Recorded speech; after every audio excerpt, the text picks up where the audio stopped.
Hello. How's everyone doing? Don't mind me, just getting a little bit more set up. Do we have webcam? Yes, we do. I'm just going to adjust that a smidge and then zoom in a bit because I had that set up for a different reason. And play a little bit of music. It's a little too loud and arguably a little too funky, but fair enough. How is everyone doing? We have quite a decent turnout for the beginning of the stream. All right. Oh, just getting set up. I'm well out of practice. I should probably also turn on the light. Happy to hear my turn? Good. Bowtie drip? Yeah, I was struggling with it like literally seconds before the stream started. So I rushed the bowtie a little bit, unfortunately, but it's pretty good. I am doing much better now. My health is pretty much tip-top, except for the fact that my sleeping pattern is completely out of whack at the moment. I went to sleep at about probably 5:30 p.m., and then woke up at 11:30 and slowly tried to wake up for stream today.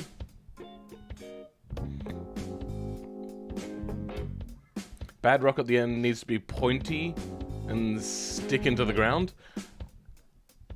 That's what I got there. Oh, we got some new people on here. King Cobra 45, how's it going? Space Warrior, how's it going? Friendbus and DC, welcome you two. Aero Racer FW Stance, thank you for joining us. I also noticed that you got a few first comments in videos, I believe. Cheeky, welcome back. Who else we got in here? Rob Beamer, thank you for hanging around for so goddamn long. That mini is at least slightly cursed. Oh yeah, also, when I was doing the thumb for that car, I thought, you know what, let's do night mode for that one. I thought, you know what, a lot of people like night mode. It doesn't make too much of a difference to me, but we'll try night mode for like the intro part today. Welcome, Toon Verbruggen. I don't know where you're from, but here, that's a mouthful of a last name. Welcome to the stream. Nissan R33, bro, welcome to the stream. The CRX looks funky. It does look pretty cool. That one didn't make top 10, but I knew I wanted to try it out anyway, so I went and picked it out. And I was meant to have actually 12 cars this week, but one of them didn't work, so we got an odd number, which is why there's the one sitting in the middle there. I guess just got background for opening. Huh? Huh? Do I have distort button set up? I do have distort button set up. Except for the fact that I don't have it completely set up, I just realized. Welcome Charlie Bean to the stream. I don't believe I've seen you around at these parts before. Hello Phil, not been able to catch a stream for a while, so happy to be here. Oh, okay, apparently you have been here, boy. Sorry! Me memory do bad. Forget. Sorry, what was I saying? Hey, I'm funny. Mount Panorama is a really difficult track for a long wheelbase car, as it turns out. Actually, it'd be easier for a long wheelbase car. Depends how long, though. If you go limousine long, yes, I could see that being a problem. Like, logistically trying to, like, geometrically fit it around. I live in Belgium. I don't think you will ever get my name right. I don't mind, though. In South Australia, we have, we're predominantly settled by Germans here in South Australia. Like, American has the Irish as, like, their main settlement.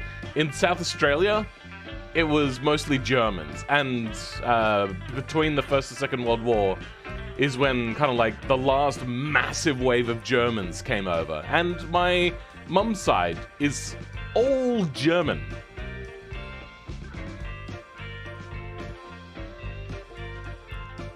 I don't know if I said hello to you yet, Tom, but welcome, Tom. The ICBM stands out like a sore thumb. It does a little bit. There's meant to be a bugo inside there, though. Don't ask me. That just fits in perfectly.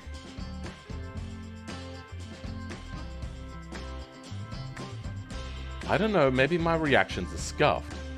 Also, the fact I'm using a keyboard is kind of iffy. What are we... what?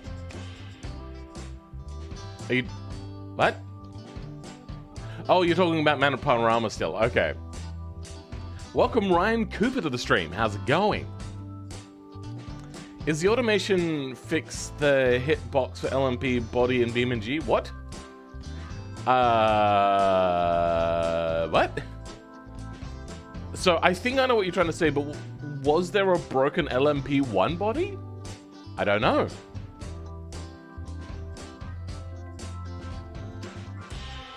Keyboard driving is tough. I do agree, Rob. Hey, Faxbear, how's it going? Phil popping in to say hi and stay for the entire stream. Thank you, Faxbear. Let's go ahead and have a look at all of the cars. There we go. Dive on into the first one today. Also just realized, but are we streaming in 720p? Oh wait, are we really? Oh god. What? That's not right. Why aren't we streaming at 720? Is that right? That is correct. Alright, so yeah, out of all of this, it just seems that for some reason, the output, which is locked now because I started streaming already, is locked to 720. I mean, it's ultra-wide, but it's 720. That's not a setting I chose. Sorry. Is that a missile, Ryuka? Yes, it is. I always play on keyboard, and I have always been using it for like 12 years now. I've been using a keyboard for a very long time, but not really for racing games. There needs to be a certain amount of finesse a lot of the time for steering, unless you do what some of the top tier time trial-y speedrun people do. And they actually use a keyboard, but they also use the mouse, and they use the mouse for steering at least. Well, the car, when exported to BeamNG, always scrapped to the background, even in high ride height. You'll have to probably hop onto my Discord and give a more detailed explanation. I don't think a chat is enough to go over what we're talking about here, especially since you can put pictures in Discord. Welcome, Hacker Pro Gamer. Love the 2000s name you've got there. It's not a stream if it ain't scuffed.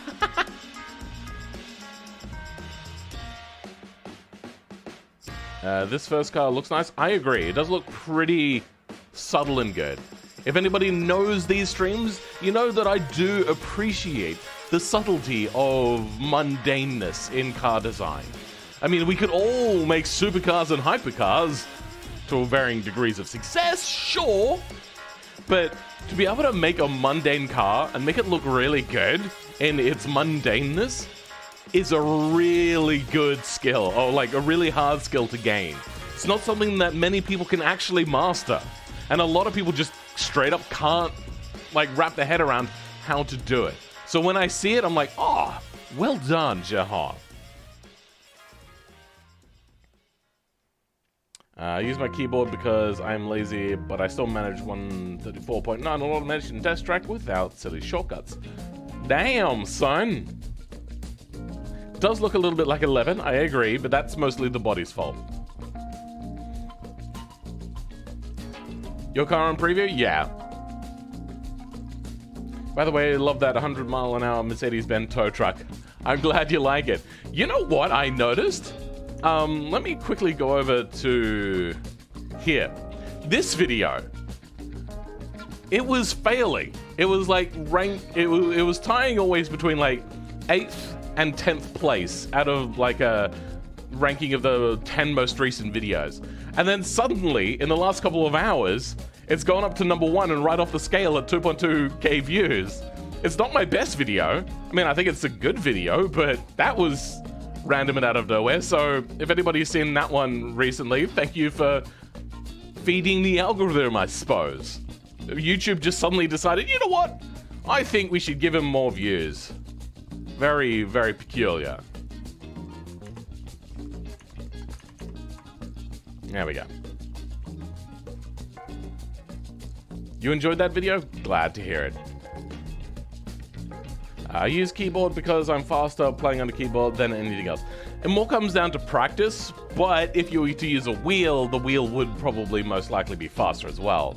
It's just that using a wheel is very clunky and like space consuming. It's annoying. Groundless is here. How's it going? Know what to do? What do you mean know what to do? What, take time codes? Well, you're here just for me to start talking about the first car. Welcome, C1X. How's it going? All right, let's have a look at the first car. And we've got lovely punch steel. Ah! Lovely punch steel wheels. That is pretty good that they didn't just pick anything. And they chose an interesting wheel as well. They didn't just go steel wheels or just leave steel wheels on. They actually went out and they thought about what sort of steel wheel would probably fit well with his car. And it's a 4-stud as well, which is nice attention to detail, unless that was just by accident. Is your Devil's Playground record still 2 minutes flat? Because my record is 150.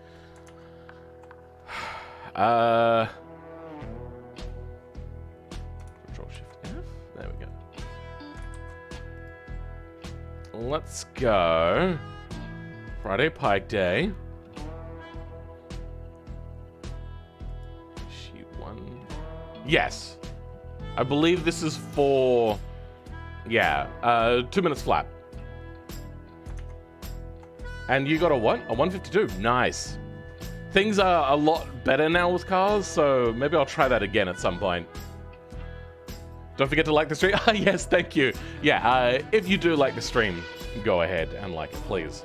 Technically, I've been here for quite a while. Oh, okay. Welcome, Gage Dykstra. Welcome back. How am I doing? I am doing better. Much, much better.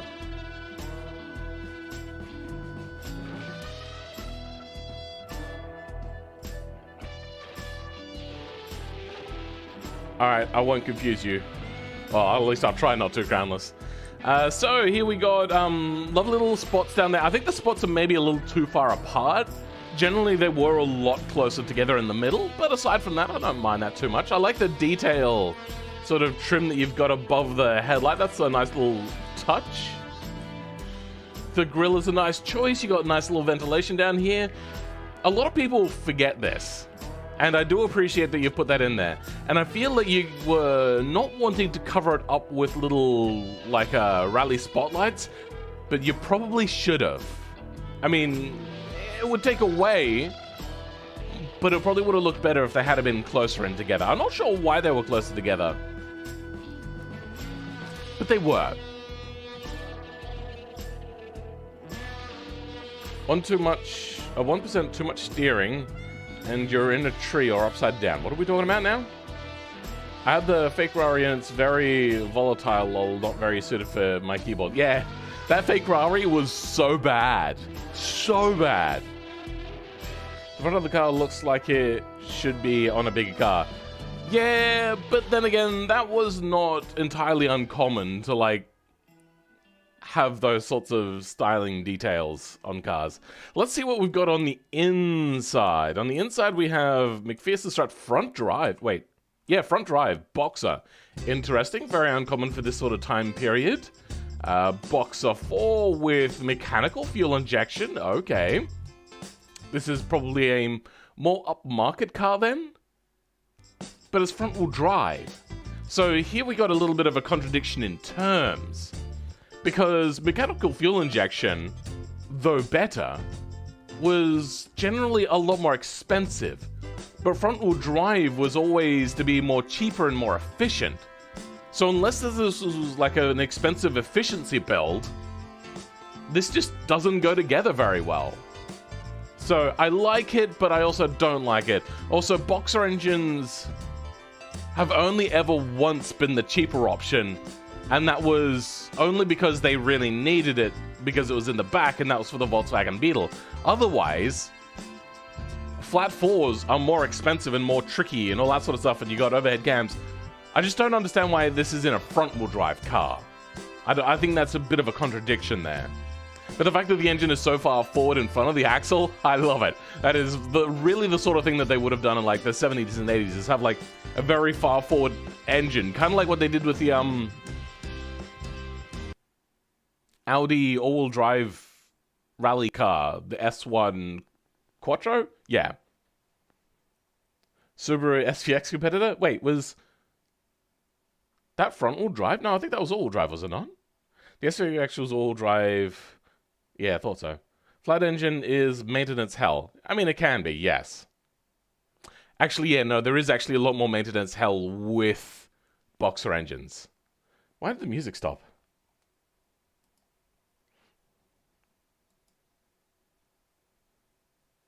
Huh?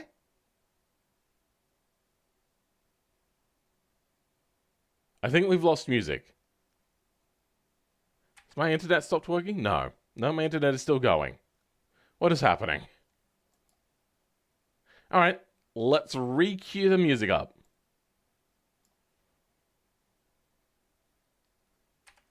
What's going on? Why is my internet acting weird?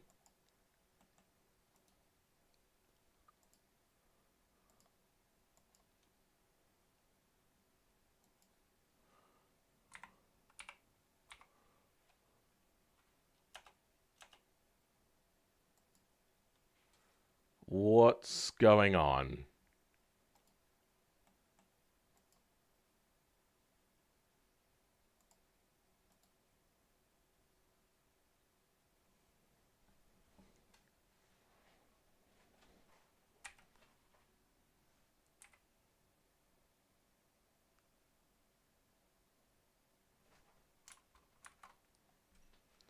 What the shit?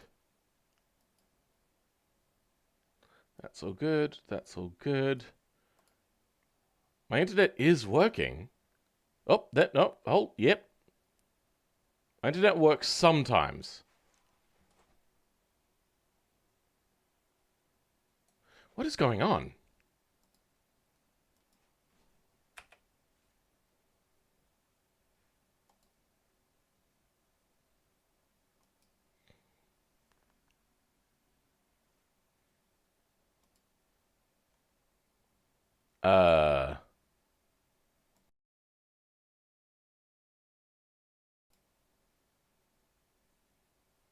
Well,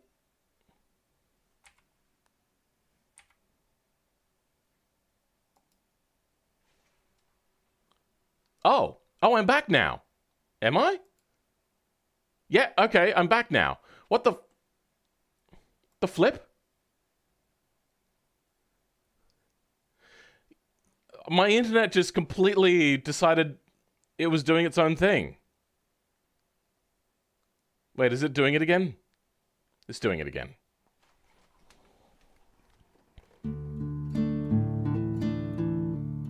Am I live again? No, I'm not.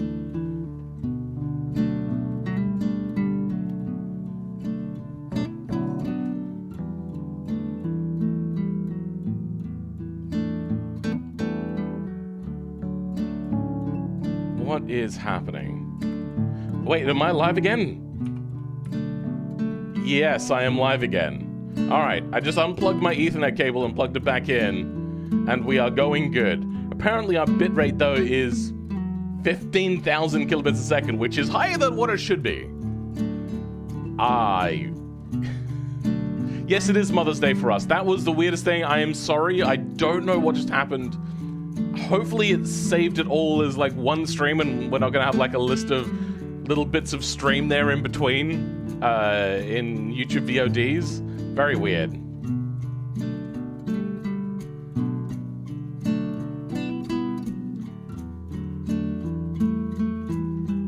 Alright. Let's get back to what we were doing.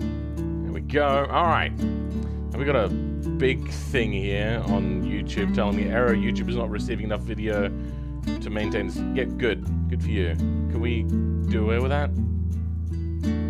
Yeah, whatever. It's all good. Fine. Fair enough. All right. I don't know where it ran out of here. Basically, what I was saying is weird engine choice, not really indicative of what you would find on a cheap budget front-wheel drive. If it's not meant to be budget, then that's fine. Why is it front-wheel drive? But yeah, that's basically the gist of it. Is that loud again? I think that's loud again. That is loud again. Okay.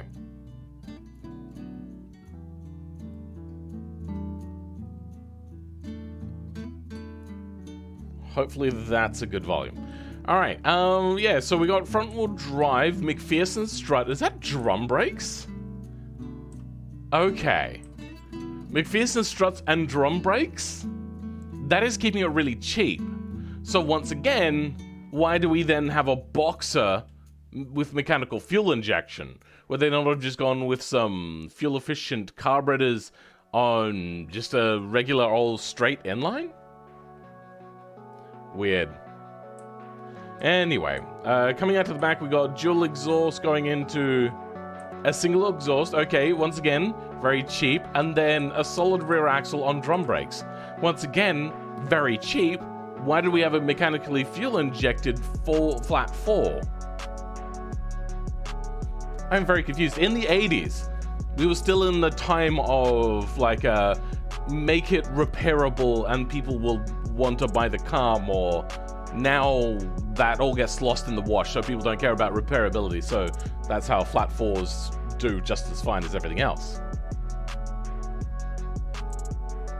If it's not me being ill, it's the internet? Yeah, fair enough.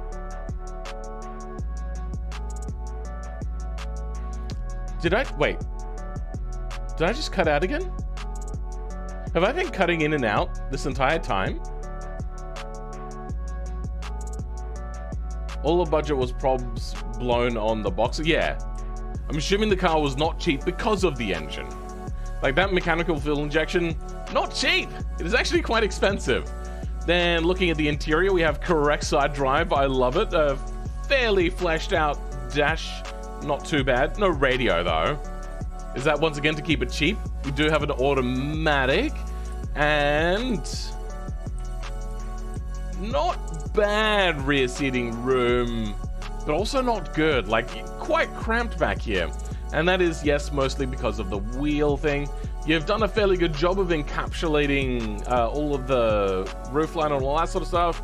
You got a mirror on here. That's all good. I think this is a very fleshed out car. A little too bolstery, though, for cheap cars. Cheap cars still would have been cheaper than that. But then again, in the 80s, even cheap cars would try their hands at creating bolstered seats. And they didn't have their techniques for doing that the way that they do now. Anyway, let's have a look at the back end of the... Now it's saying my bitrate was like 20,000 kilobits a second. Now it's back to 12,000 kilobits a second. Weird. Also, why wouldn't you put independent rear on a front-wheel drive car? Save money. Literally just to save money. Solid rear axles are just cheap. They're called dead axles. You had some premium coupes be front-wheel drive, but not many for some. What? Drum brakes, solid axle on the rear. Not a premium car. But is that meant to be a missile? Yes, there is a missile in the background there, Rev Hang. And also, welcome, Rev Hang. Honda Prelude is a premium front-wheel drive coupe, right? I mean, kind of, yes. Partially. It's not really premium. It's a sports semi-premium. So, I mean, kind of. I haven't made a Boxer in a long time. I want to make the GR86 competitor, but I'm having trouble choosing a good body for it and good engine. Fair enough. All right. Welcome, Aaron F., and thank you for telling me. Now we have what I believe was meant to be a kit car, and it's got a big vent for the rear area, so that's interesting. I also see that they've got like a body trim line running down, and then they wanted to have the trim line go in there, so they actually got this trim line and placed a whole bunch of them. Nice little attention to detail there. They didn't just go, it doesn't work, and then just try to do the next best thing. I love this cutout, very Am I thinking Gianetta? No, probably not Gianetta. But yeah, indicative of 70s race cars, or I think some 60s even.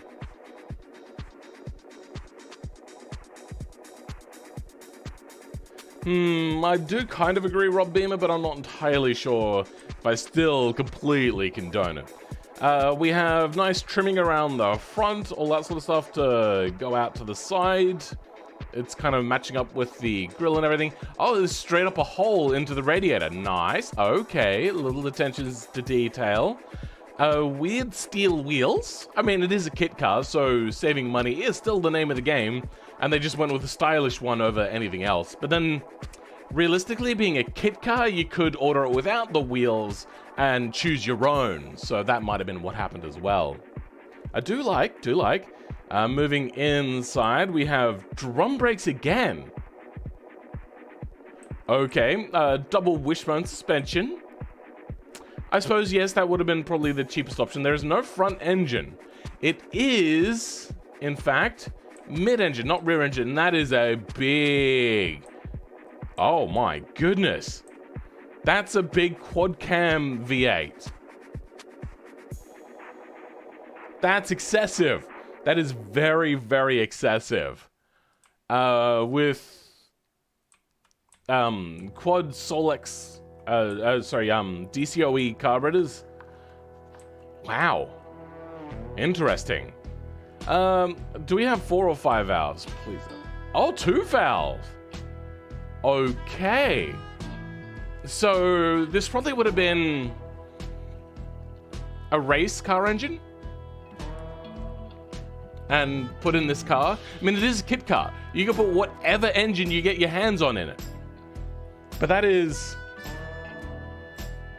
not what I would have expected. I don't really know how to term what I'm saying here. I think they also moved the engine further back, so then it would still fit the cabin. Yeah. So they've had to make this like a mid kind of semi-rear. I mean, it's almost more rear than mid at this point. That is some peculiar choices they made. It's also convertible. I love that. What's the rear suspension we got on here? It is double wishbone with drum brakes again. Yeah, drum brakes again. Sure, I suppose. Not. It's probably actually going to have still a decent handling characteristic, unless they went into the J-beam and moved the nodes to be where they needed to be to line up. Because moving the engine around in automation, whether it be with the slider or in the advanced fixtures area, neither of those will move the actual engine nodes. It'll only just move the visual aspect of the engine, which is stupid. It wouldn't be too much harder for them to implement that, but alright, their choice. 2 valves per cylinder, Weiger. Some race cars did that. It is actually more performance, but also a lot of people still were in the Stone Age and thought the 2 valves per cylinder was more powerful. Or maybe they just wanted to have the efficiency of dual overhead cams, but with they only needed 2 valves per cylinder, maybe. I don't know.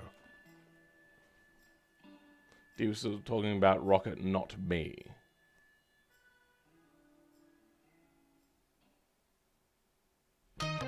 Okay. When cars were mostly based on VW Beetles, there were a few people who did put V8s in them, likely not really drivable, but sounded great. Fair enough. Hey, Groundhog! Welcome, bruh! I know where the money went on this car. Yeah, a lot of money. So why have drum brakes if they gone for what's probably a racing engine? All right, the back end, very generic, but still, I do like it. Very kit car-esque.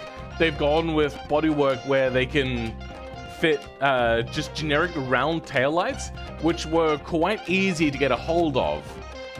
Which is why you'll see a lot of older Lotuses a lot of Ferraris and all that sort of stuff would have round taillights back in the day. It's because they could get them easily for cheap.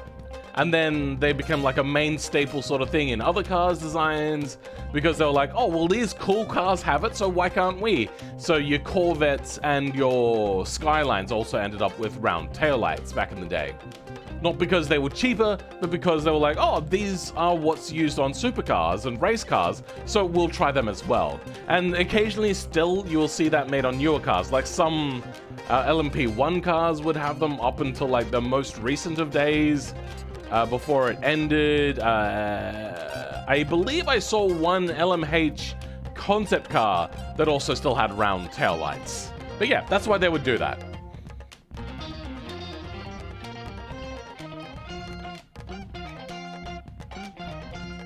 Drums would make sense for a kit car.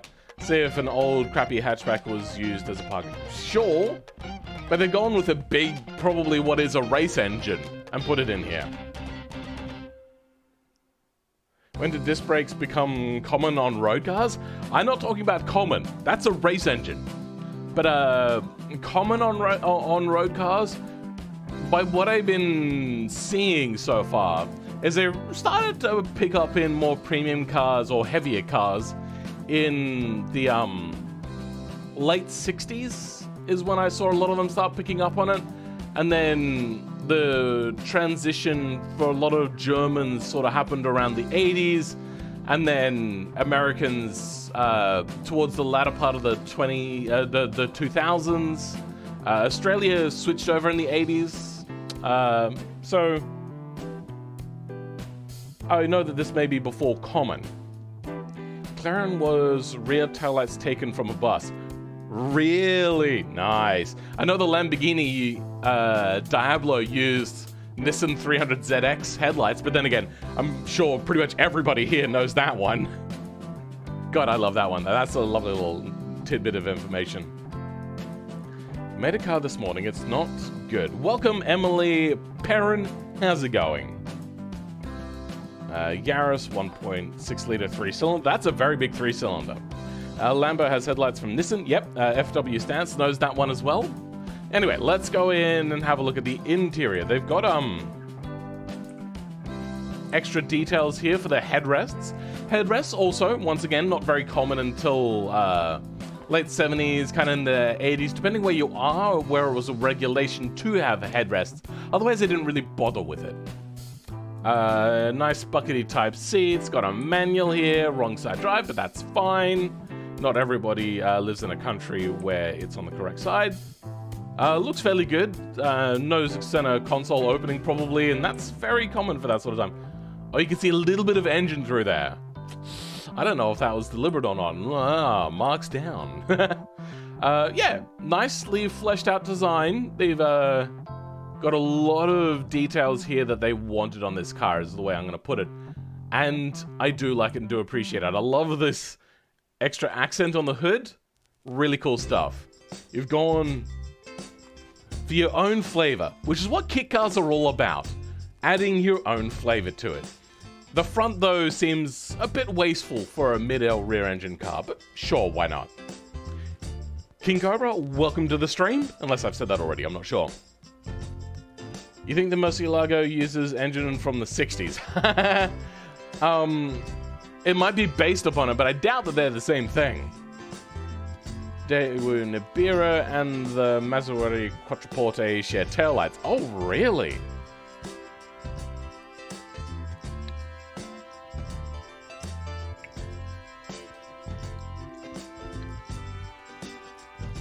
These cars are impressive.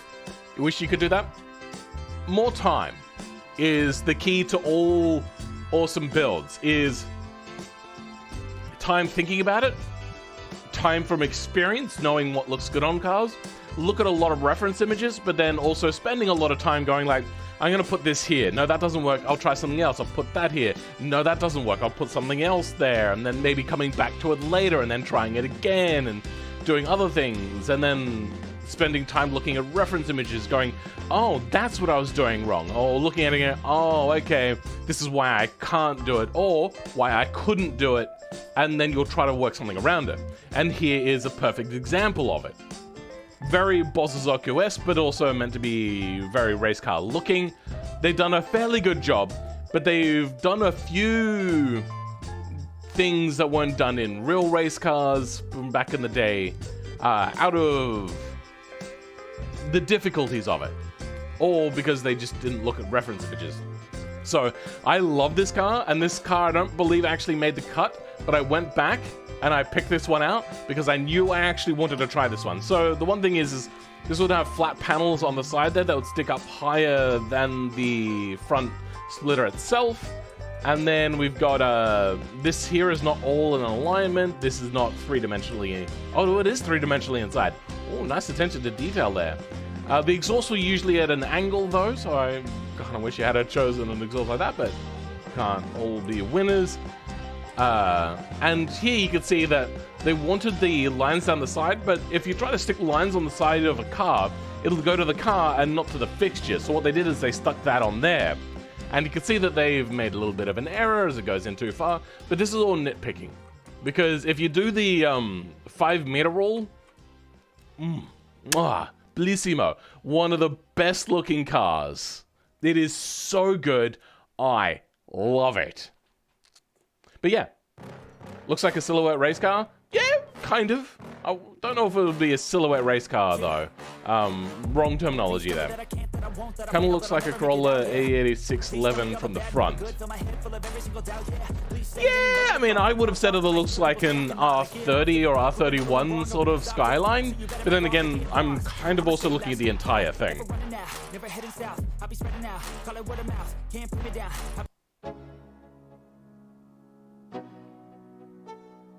Are these songs too loud? Let's go. Oh, god damn it. No singing, please. God damn it, no singing, please. Okay, that was just... And then the next one is by him, the next one, the next one, the next one. Nope, they're all by him. Okay, let's skip all of his stuff. I mean, I don't mind people having singing in their songs, that's fine.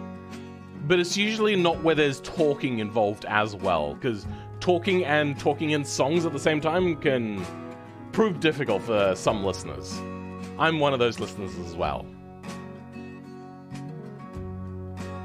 Hope that one drives as well as it looks. I know.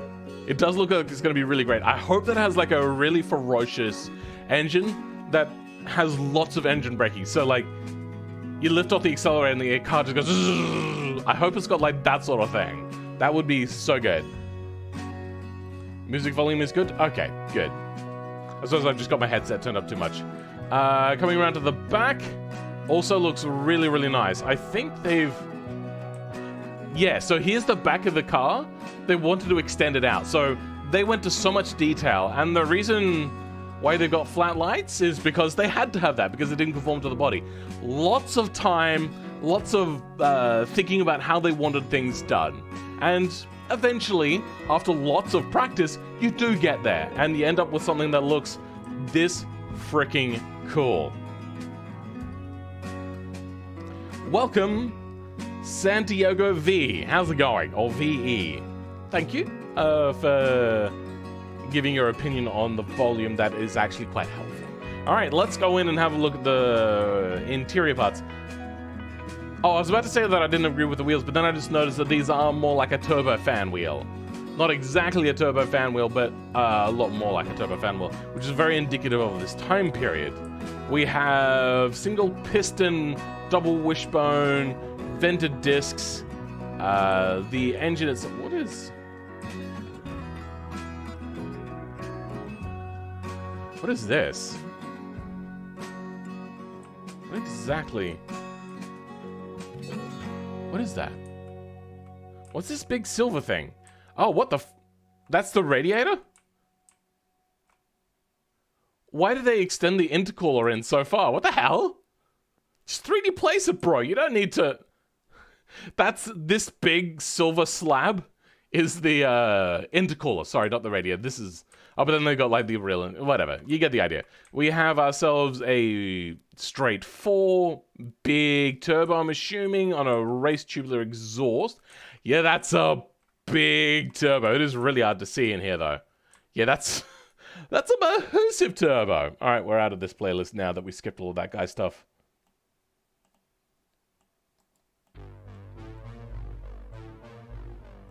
Good, no more from that one guy. All right. Like, you wouldn't use an engine that old, but it would be very revamped. Huh? So more like an 8086 over a Skyline? I mean,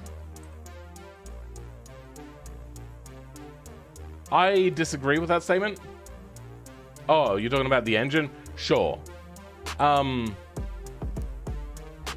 There was actually a race series where they took a Skyline and they put a turbo 4-cylinder in it, but I believe that was to fit within regulations. I just can't remember what it was. I know there was also a Prius engine used in something. I don't know if it was a Skyline though. Weird. Is this car all fixtures but one of your F1? No. There is actually a normal body under here, as you saw. Like the back end I showed. Talking about Murcielago?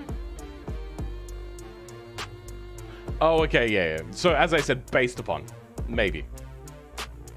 Why the engine? Why would someone get rid of an... fitting within regulations. Like engine size, maybe. Stuff like that. Let's go have a look at the... Okay, so there is no interior, unfortunately. Do we have all-wheel drive or is it just front-wheel drive? We have front drive. I don't know, I thought I saw something weird just then. And rear drive. Okay, so it is all-wheel drive. So once again, that's another tick to Skyline. And then the big underbody diffuser made out of 3D parts. Very interesting. God damn it, very interesting. I keep pressing the wrong buttons. I wish they kind of had done an interior though, but you can't expect everything from everyone.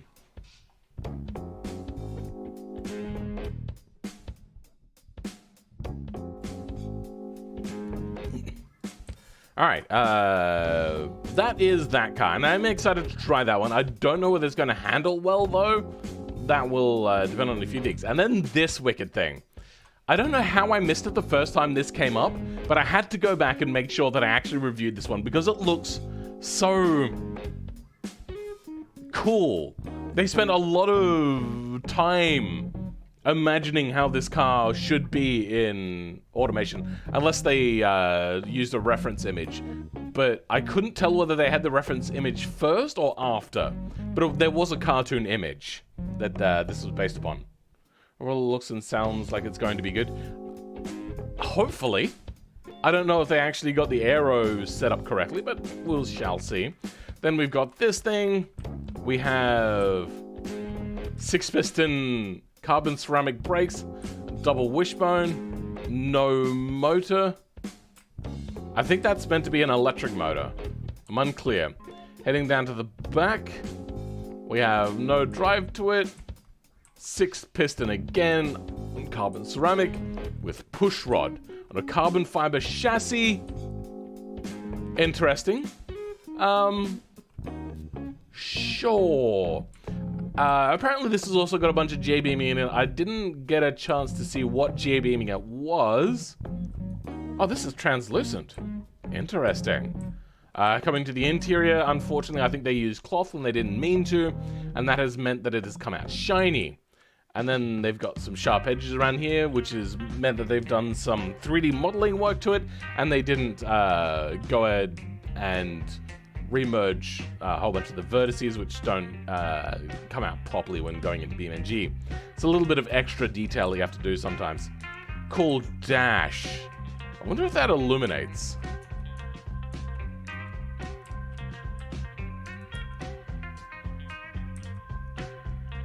No, pressing N does not turn anything on. Wait, we got a turbo boost gauge? Okay, but we do have things like moving steering wheels. Looks like a Hot Wheels car? Yeah, I know, I do approve of it. Castrol Supra had the 3S GTE in turbo 4-cylinder because it's better than the 2JZ in every way. You know what? That might have been what I was thinking about. A Supra instead of a Skyline. I don't know if it was that exact one, but I knew one of them did that. One of the big ones. Looks like this platoon vehicle if they were any. Yeah, I can kind of see that. But it don't work. What don't work? Anyway.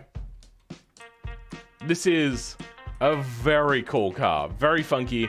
There's not a whole lot to talk about. I don't know what this is. Is that meant to be a part of... Nope, that is just for here. There is just a protrusion.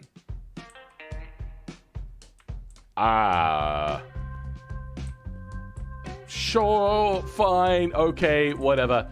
Really cool car. I am excited to see how it handles, because it's got a very short wheelbase and it is very tall, so it's probably not going to be the best handling car. Boost gauge? Oh, okay, yeah, no. Gauges are tricky. But then again, I suppose I got the wheel working. Whatever. Night Dragon! How's it going, bruv? I've been loving the cyberpunk vehicles being built lately. I haven't seen many of them. Side impact airbags for your head? That's not where they go! Usually they're curtain airbags, though. Anyway, then we've got this! The giant anal probe. For the giants. Inside of here, though, we have... I believe... a buggo somewhere. Wait, where is it? Is it not here? Is there no... Oh, there's no buggo here. Okay, they've turned all of the body and everything invisible. And they've just turned it into a complete rocket. Okay, sure. I thought this was a Bugo in here. That would kill you very quickly. Side impact airbag? I'm not sure. It seems more like a hazard than anything else. Like, I don't think it's attached to the door. So that means when you get into the car, you have to move your head around it. But maybe it's sci-fi and it retracts when you open the door really quickly. I don't know. But then if you open the door and then it goes up or out of the way, and then you close the door and you don't have your head or shoulder in the right place or something like that, and it whacks you, that seems like it could also be a bit of an annoyance or a problem. Side impact, bad driving punisher? Fair enough. Unless you're the one getting T-boned. Then we got this. This is not meant to be from a company that has a racing team, but they use racing occasionally to help further develop the car. So that's the story behind this one. Very simple, and I do like the story behind it.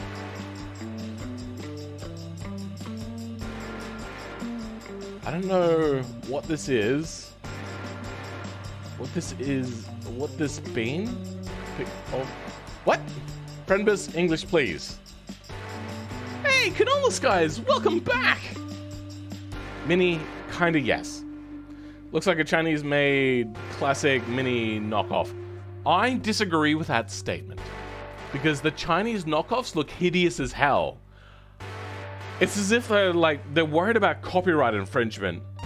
So they make it look different, and they're like, oh, but it also looks good, so to make sure we don't get copyright infringement, we also have to make it look ugly. I don't know. They've always been quite ugly, so I kind of disagree with that. It should be, if you're doing a Chinese knockoff, from, not currently, but, previous, it has to be very similar, but done proportionately wrong to where things just look ugly. That's the key to a good Chinese replica. Or a Samyang, which the worst looking cars in the world. If I had a PC, I'd drop a V12 in a Mark II Golf. Probably been done there, Case 3 TT3, but I mean, you could try it out if you had a computer. Sorry to hear that you don't have one. And welcome to the stream. I don't believe I've seen you around in these parts before. Chinese cars kind of look like you would find in GTA 4. Yeah, okay, I could see that, the weird kind of slightly ugly cars. Yeah, I get that. I went this mainly for a challenge, and it unfortunately exploited a game bug. So I did not use it, but I really liked the car, so I shared it on Reddit. Mark-on Civic or Mini? I can kind of see that. Now, if it's not meant to be a race team, putting on hood vents and all that sort of stuff is a bit excessive. Not something that a team not interested in motorsports would do. In here, we've got a big, massive F-off V8 with single 4-valve cylinder cam. How is having a different engine in the car going to make it more... like, how's that going to improve development of the car? This... No. I've watched your vids, but this is my first stream. Ah, okay, then welcome. Thank you for joining us and for letting me know that you're here. Then we have little single piston brakes on McPherson strut, front drive, no rear drive. Okay, I could tell that this is a challenge car though, because you've gone for like the wrong engine. Then we have drum brakes in the rear on double wishbone. Okay, drum brakes in the rear, quite common. I get that, especially when there's so much weight up the front in comparison. But double wishbone in the rear? I don't know if that was entirely common back in the day. Anyway, so we got ourselves... are those crosswise? I think they might be crosswise. I mean, it is a race car. So crosswise are probably common, especially if it's a rally car. I think they kept on crosswise for a little bit longer than your other teams that were switching over to radials. In the 80s is when the switch to radials in race series started to happen, or completely happen, I should say. I think it started in the late 70s, but didn't really catch on until the 80s, when the technology was finally at that level. Massively oversized V8 front-wheel drive in 1960? Yeah, it's a bit weird.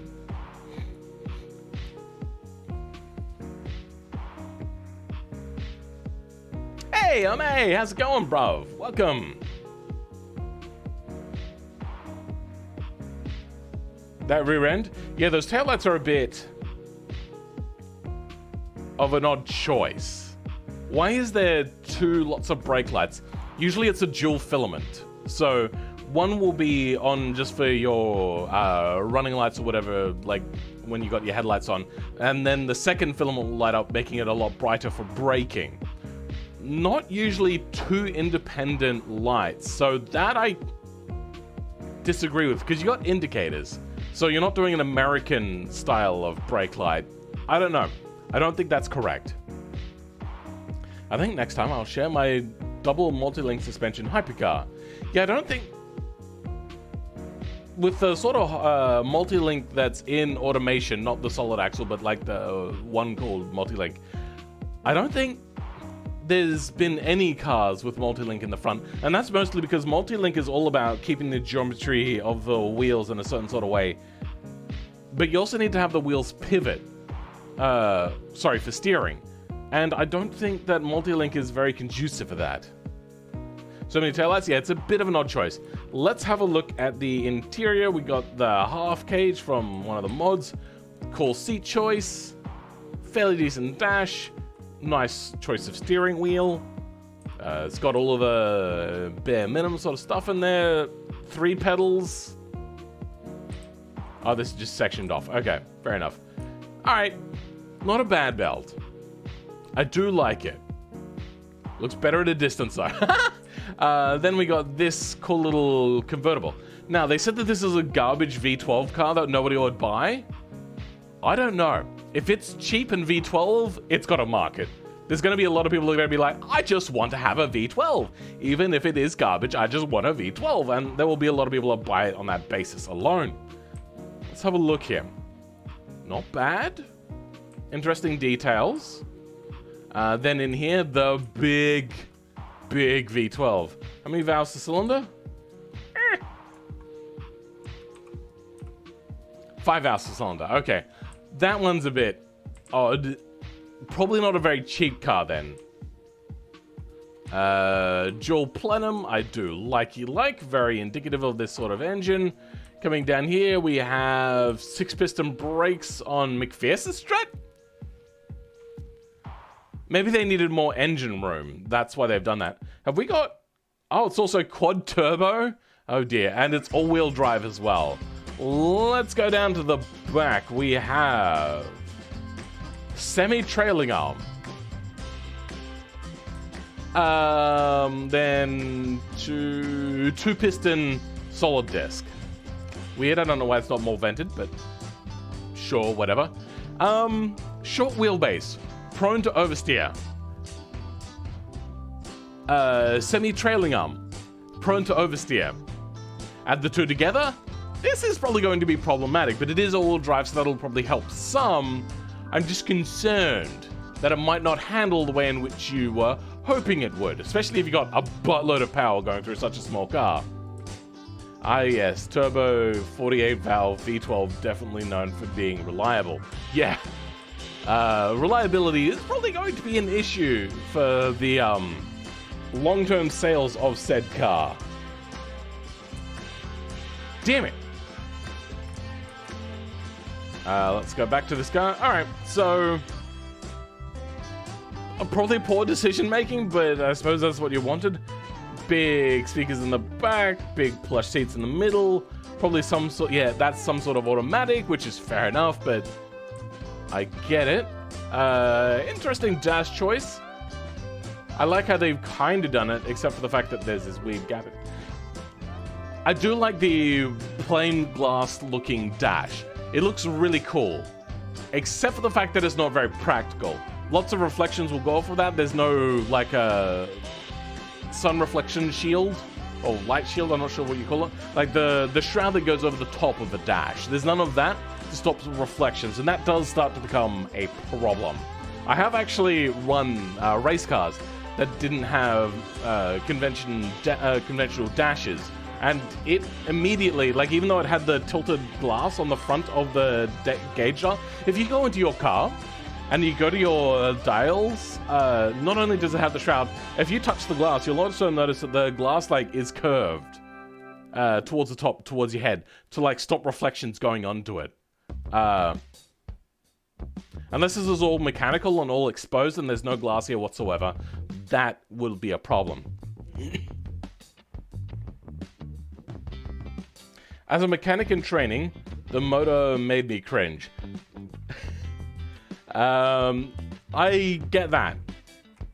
Working on this would be the worst thing ever. Very European, like BMW, Audi sort of thing, to have like the top shroud sort of area cover up most of the engine. Meaning you have to like either be a contortionist or drop the engine out to do things like changing spark plugs and coil packs and stuff like that, or valve covered gaskets. You have to disassemble the entire top part of the engine there, like manifold and everything, just to get to the valve covered gasket.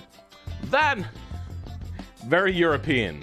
Very much, we want this, looks good on paper, sell it. Oh, it's bad quality? That's fine. You can only buy the parts from us. Yeah, I get that. It's the day off, we build automation creations, but overpowered? Huh? What? It's the day of...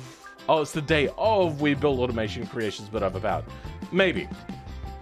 So yeah, this thing is going to be interesting. It's probably going to be a little too hard to control, though. I do love the choice of rear spoiler, though. Very nice. I like also that you got, convertible.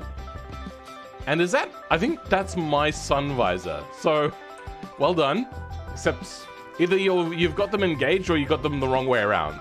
Yes, sun visors do actually poke out sometimes from convertibles if you have them around the right way. Anywho, is that? Yeah, they are the right way around. Wait, no, hold on. These are also the wrong way around. This is the clip end, this is the pivot end. So you want the pivot end to be on the door side, so then you can pivot out to cover up your sun coming in through the side. This is going to pivot to block sun coming from the other side of the car, which means that the sun would have to be all the way down on the horizon. But then you could just use the other sun visor and move it across. Usually you can reach that far and do that. This, there's no real justification to have that on the wrong side, unfortunately.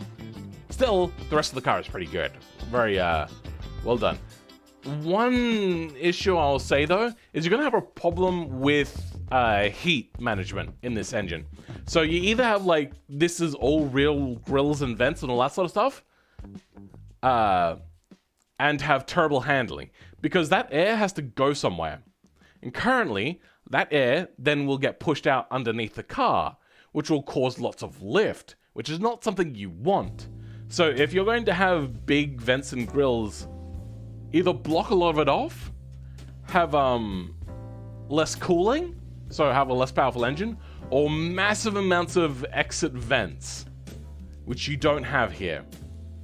The only real expulsion of air you're probably going to have is looks like you got a little bit of an air curtain there, but you wouldn't take from the engine bay for that. You'll have a lot of the air coming out from here. But there's not really a very big, this is not a big lip here. So you're going to have either in real life, this is not actually how it works in automation. I just want you to think more about it when designing your cars. Air expulsion is a big thing. And if this is a European car, it's probably going to have a flat under tray as well, which means the air is going to come in and dam. And not really flow at all. It's going to be a problem. Something to think about. I know a group of people that would like to work on this engine. They're called masochists. Pretty much.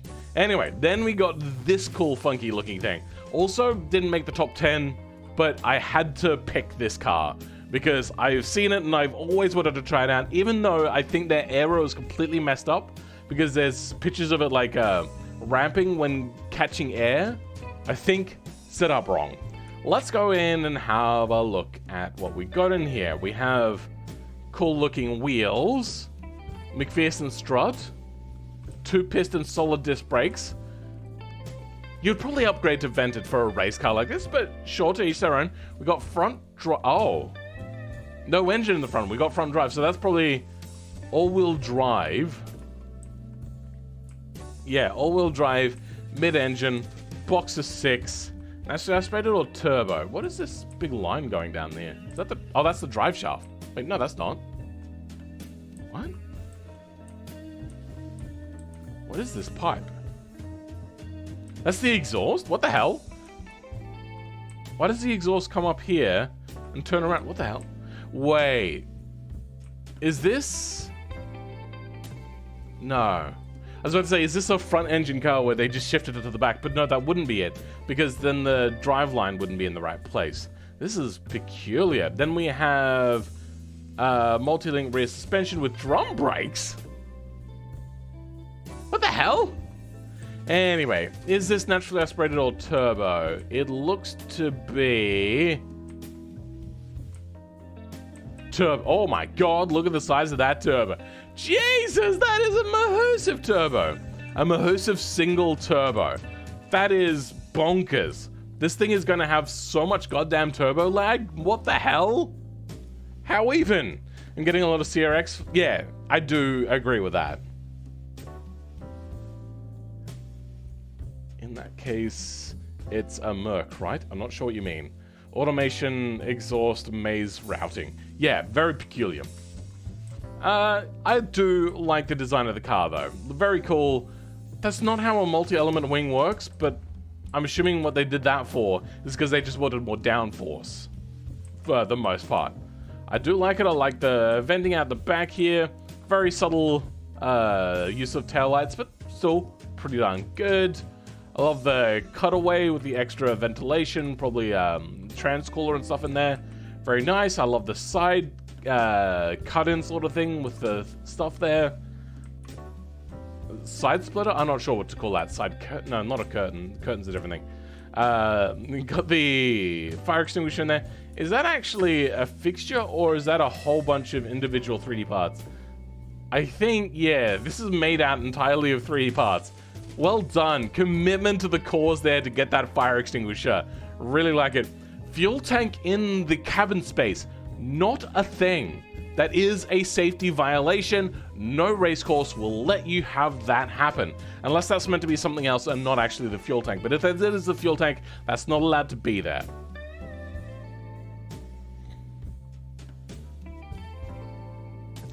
People really love making boxer engines. Boxer engines, king for handling. Welcome, Gameful, to the stream. How's it going? Short question. Are these the only cars, or are you going to be testing more cars from your viewers? I try to pick the top 10 every week, but I have been off a little bit, so I picked 12, but one didn't work. Don't know which one didn't work, but it didn't work. So we've got 11 cars this week. I can't do more than 10. I go too thoroughly into them to do more than 10 per stream. Yeah, so if you put an exhaust in the rear with a rear engine, then it'll push the exhaust to the front to route it. Interesting. No idea if my explanation... Yeah, no, I get it. You said it dipped in the back, and if you're going fast enough over a rise, it will flip so it's a Merc. Oh, okay. Now I'm seeing what you mean there, stance. Yeah, the Mercedes that did the backflip. God, I love that clip. So fucking amazing that those people walked away from that. That is the craziest thing. Like, well, I don't know if they walked. They may have been hospitalized, but they lived after that. 2 people that happened to. Insane. It is heated seats for the passenger fitted with apple juice. Probably doesn't taste too good. Sure, okay.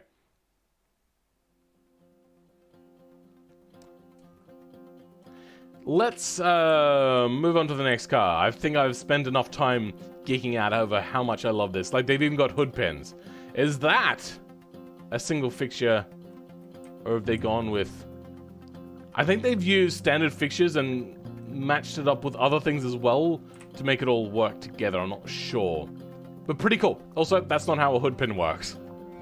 Hood pins are not latches like that. Especially if you start accelerating, that pin is going to move backwards and the hood is going to become unhooked. So I like the idea, and I only just realized that, yeah, that's not going to work too well. Then we've got this car. Very nice, subtle sort of styling. Fairly decent. I wonder if they've blocked off a bunch of the radiator. Please have done that. No, they haven't. Damn it, if they had actually blocked this off with like plastic behind there, I would have given them 10 points. Just for like the fake grills, which is very common. People like the look of grills and all that sort of stuff, and it gives the designers something more to play with in their design and all that sort of stuff. I don't mind it. I don't hate the BMW big nostril thing that a lot of people hate. I think that's a love it or hate it sort of thing, and I do actually like it quite a bit. But a lot of that front grille stuff is actually fake. It's because there's too much air going in, and they have no way of managing the amount of air coming out, so they block a lot of it off. Especially also, it makes the engine too cool, and there is an optimal engine temperature to run at. So this would be mostly fake. Kind of looks like a Mark V Golf, but the body looks BMW. Yeah, I kind of get what you're saying there. The Mercedes CLK GTR, yes, looks like a modern mix of the Lancer Evo X and a Charger. Lancer Evo X and a Charger.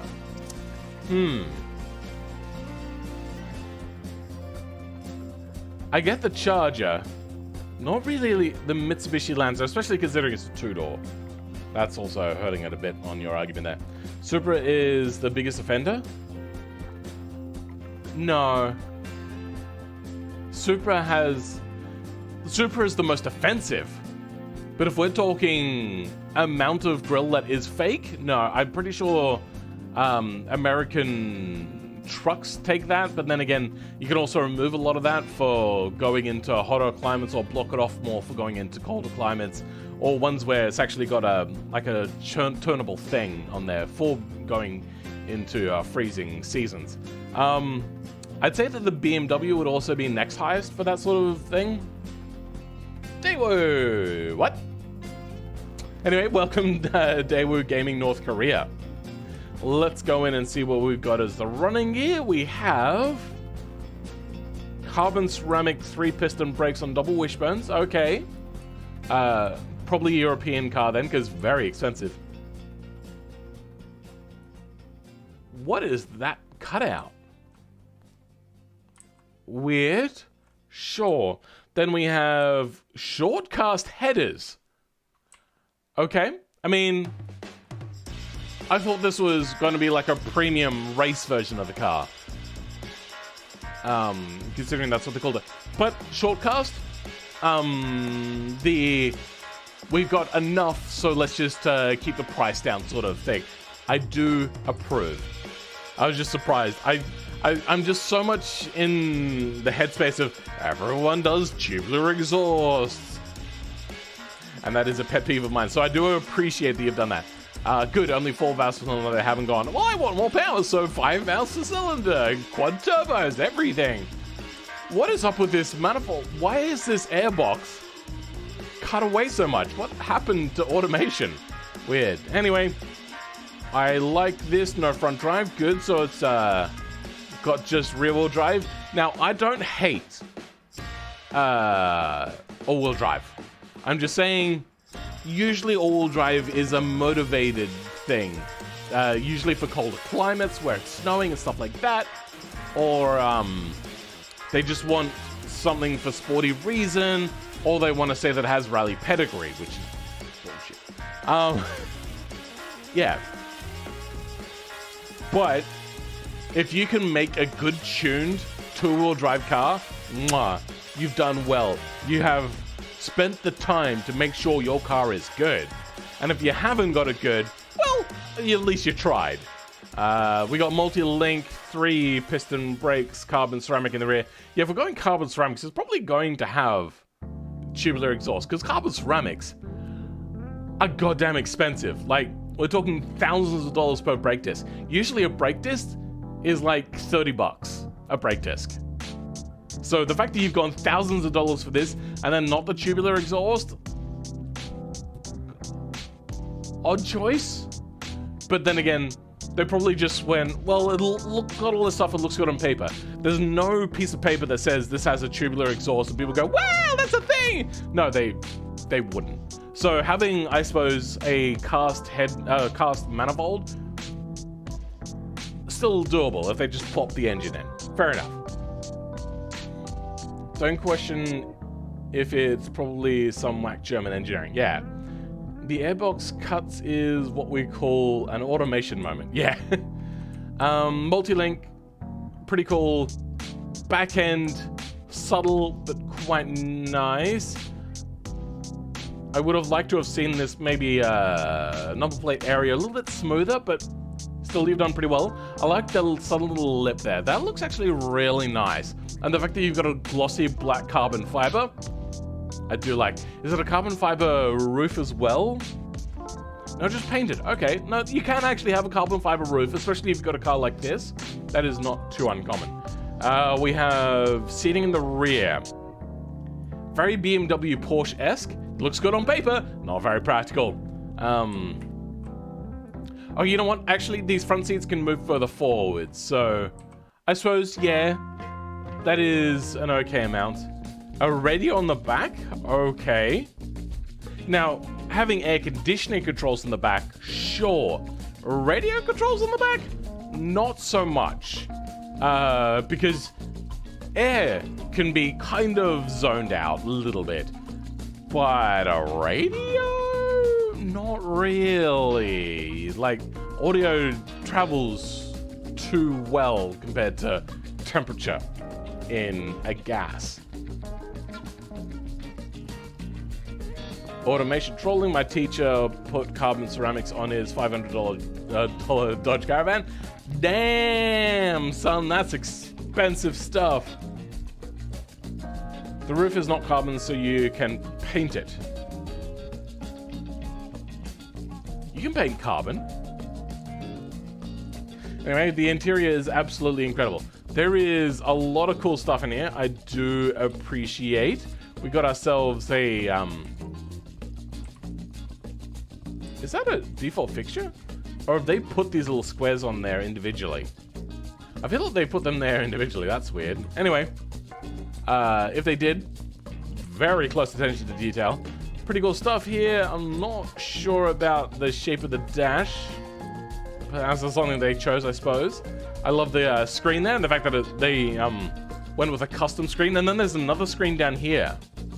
Okay, sure, why not? A lot of cars, I suppose, do that. Isn't carbon ceramic impractical for non-race cars? Yes, that is a thing. Carbon ceramics are particularly tricky for driving, especially if they're not up to temperature. Roof is a secondary color in BeamNG. Oh, that's what you mean. Okay. I believe you could still have a material and have the color tint change. I'm not sure about that, though. Maybe that's not the radio in the back, but it's a DVD player. Oh, there is rear screens. So, yeah, actually, you know what? It could be that. Nice to see you're doing a lot better, Phil. Thank you, Cascade Freak. Was the Tenty one that didn't work? Blue target top? I'm not sure.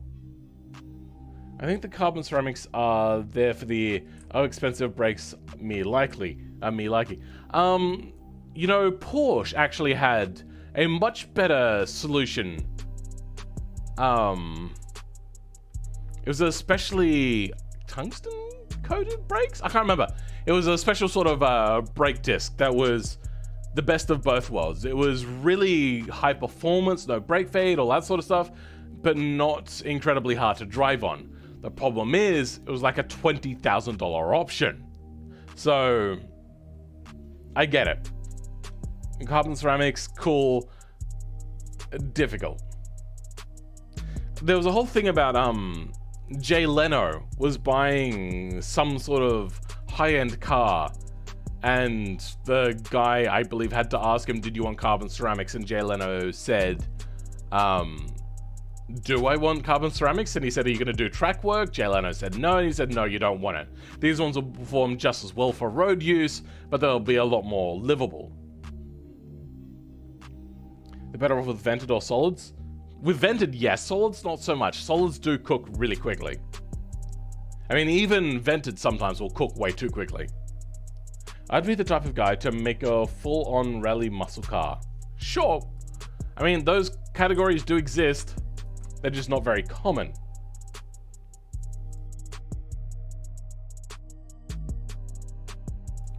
Apparently my health is not completely 100%. I'd be the... Jelena was buying a McLaren when that happened. Ah, okay, it was a McLaren that he did that on. Now we've got this absolute beastly thing. So, I don't know whether they got inspiration from that LMP1 car that I made a while ago or not, but they've done a lot of cool work here. This looks pretty freaking sweet. They've cut away so much of the body here to get the shape that they want, and I do appreciate their hard work, because doing this, don't get me wrong, is very hard work. I'm not belittling it in any way. This, not easy to do. So, yeah. Yes, LMH, it seems, or is that just LMH styled Hypercar? I don't know. It looks more LMP1 to me than LMH. 30 watching? Oh, nice, not bad. I didn't notice. I'm on the rise. I think it's just a lot of people went through field withdrawals, so they all came at the same time. I see that they like the splitter that I do, but notice that it doesn't work really well, so they try to 3D scale it out, and it hasn't worked very well again. I might go in and redo this rear diffuser that is in the base game of automation, because it is very good in many different ways, but there is problems with it. So I might fix that at some point.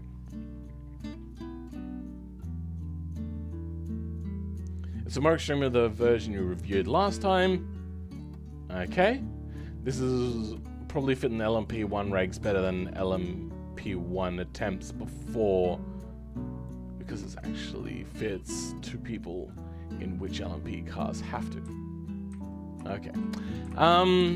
Lovely choice of kind of side ventilation sort of stuff. Pretty good work. Okay, if there's carbon fiber wheels, that's not what they mean by carbon fiber wheels. Actually, let's bring up a picture of carbon fiber wheels.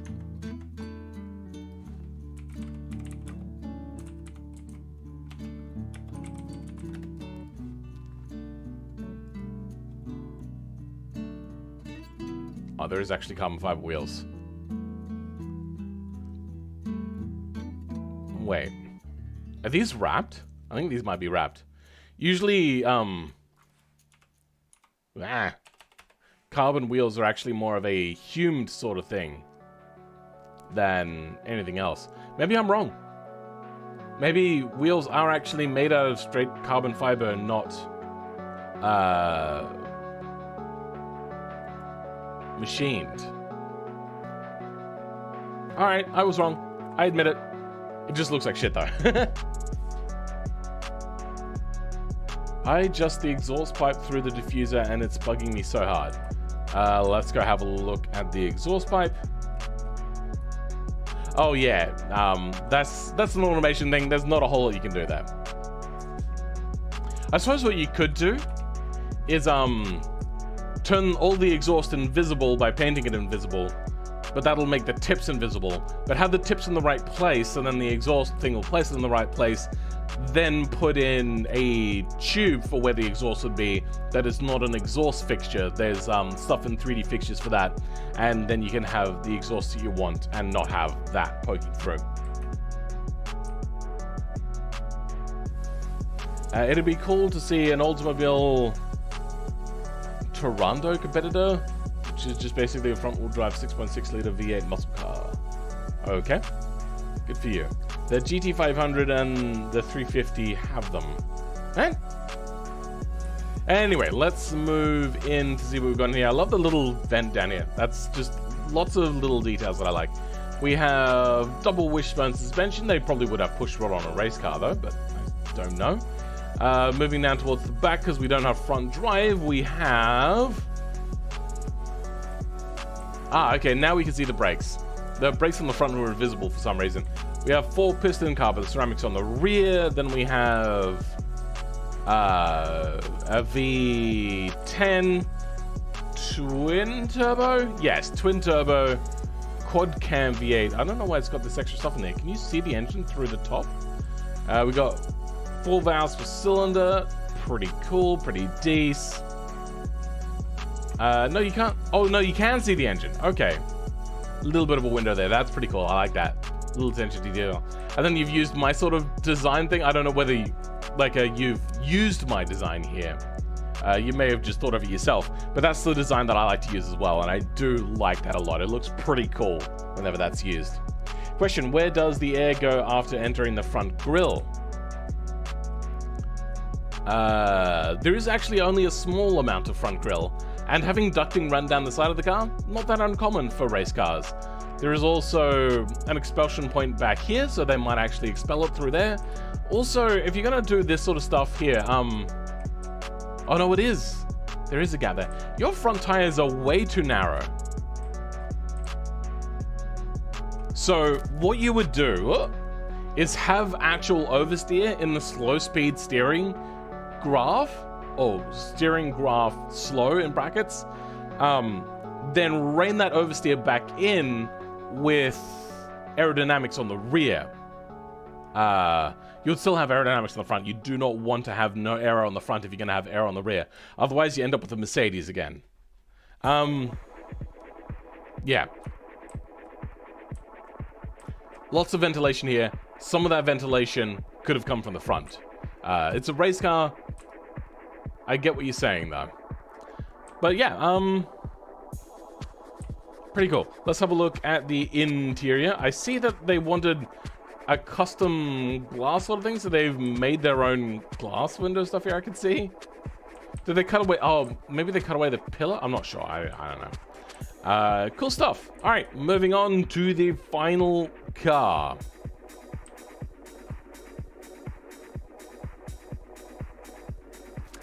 I think pretty much this speaks for itself. Let's go in and see what we've got for an engine. Please have some sort of like replicated flathead. Engine too low. What you probably should have done is use the 3D space modifier thing to lift the engine up. That probably will look pretty good. Now this is your style. That looks so sick. I agree. Is that mechanical fuel injection? I believe it is. Weird.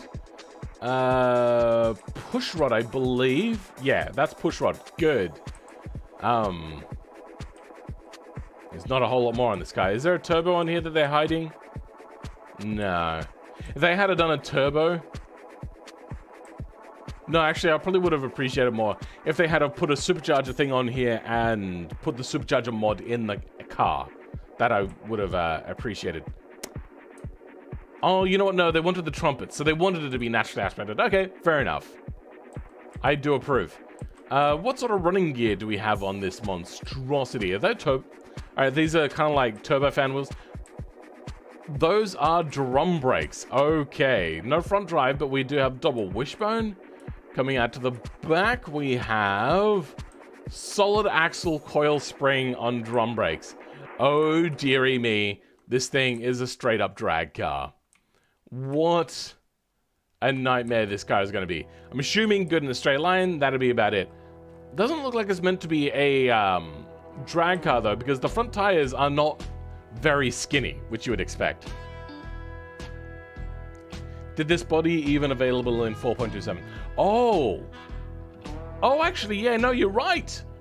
This is not 4.27. Okay, yeah, fair enough. They couldn't move the engine then. Fair. Good spot. I do appreciate that spotting there. I wouldn't have picked up on that. Interior shiny. That is totally 4.24. Is that what the previous? I can't remember. Anyway, that's totally indicative of the main branch of the game. Cool. They've got a lot of stuff here. Most of the interior is covered, which is really hard to do in these ones because that's not a standard feature in the game anymore. Oh, sorry, back then. But yeah. Done a decent job. What have they done here? Oh, that's out. I thought that was poking inwards. It looked really weird. Yeah, alright. Nice little skull shifter there. That little extra detail. Love it. Your windshield wipers. Non-functional. Imagine the arc curve. Like it's going to... there... It goes up to about here, if straight upwards. If you look at these, they do actually have very small windshield wipers, and they are kind of more in the middle, and they then go on an arc like that all the way over. They're not offset to the side like this. That's the downside there. Nope. Bad boy. Down boy. No good. Classic hot rod, fine for cruise to the diner on a summer evening. Looks great. I think it does look pretty good. But it's not a drag car. Solid axle coil can't take a lot of it. Now this is solid axle leaf. Did I say coil? I meant to say leaf. Anyway. I can already hear the Beach Boys playing. Yeah, little mistake should have made this smaller. Yep. I mean, do chop top hot rods even bother having wipers? A lot of the times they wouldn't. You are right. Also, a lot of the times this would have a cod split windshield, and half the windshield, like the top half, would have tilts. But to each their own. That is the cars we have for this week. Now, if you guys will allow me to take a quick toilet break, I'll be back in a bit. Sorry. Enjoy the music break, I suppose.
I'm gonna quickly go fill up my water bottle too.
Everyone goes through a stage of thinking that F1 becomes boring. Happened to me like a decade ago. And ever since then, I've only ever watched the highlights. And I like the highlights, but I just can't remember everybody's name anymore. I just give up. WRC is better in every way. I don't know. I'm less interested in the cars that they use for WRC these days. Alright, let's go ahead and try the first car out. So, what map do we take this little one to? It looks, to be Japanese? The Pingu Ayami.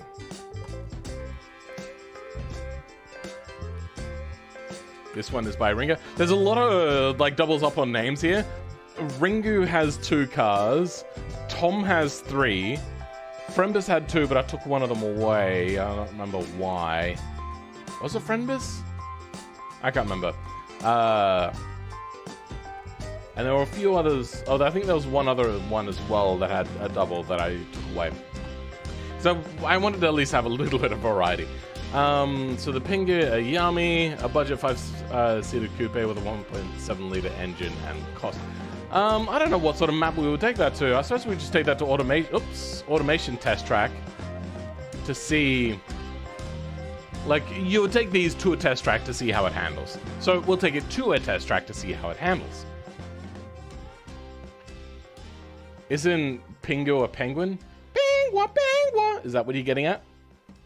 Frembus is here. Welcome, Frembus. Oh, sorry. Hello, Frembus, I mean. Because I know you've been here for a while. You said that a while ago. I saw it. Don't think I miss you. I might have audio turned down. Yep, audio is set to 2. There we go. I also love how everyone is making Japanese cars with Japanese-ish names. Sure. This does actually look a little bit American almost. I do see it now more that I'm seeing it in this environment. I can't even remember if that's how it goes. Oh, I went to clutch jump it. It's an automatic. I completely forgot. Well, Japanese manufacturers don't use Japan for K cars. Oh, Japanese K cars. They don't? All of them? I forgot this is a boxer engine. I can hear the boxer engine in there. I tried to handbrake here because I thought it might understeer. But then it oversteered way too much. Is this that one guy again? Yep. The Nefex. Thank you, Nefex, but no thank you.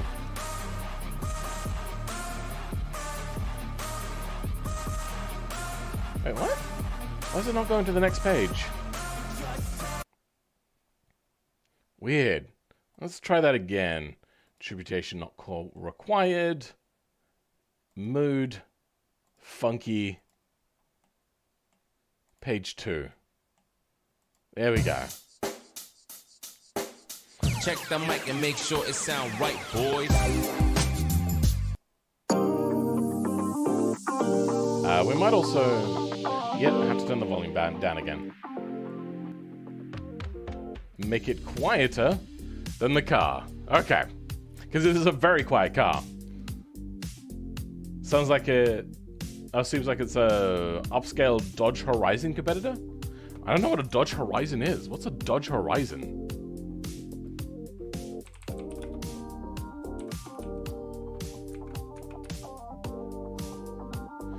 Yeah, alright. I could see it being kind of like this. I see that. Never heard of it before, though. Wouldn't have thought that Dodge would have ever done small cars. I think the playlist is doing that on purpose. Almost.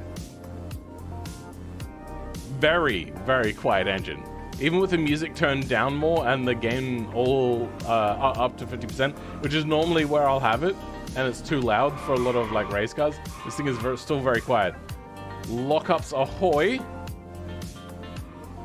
You know, it's a little bit oversteering for a normal road car, but not atrocious. What is this, like 70s, 80s sort of, probably 80s sort of time period.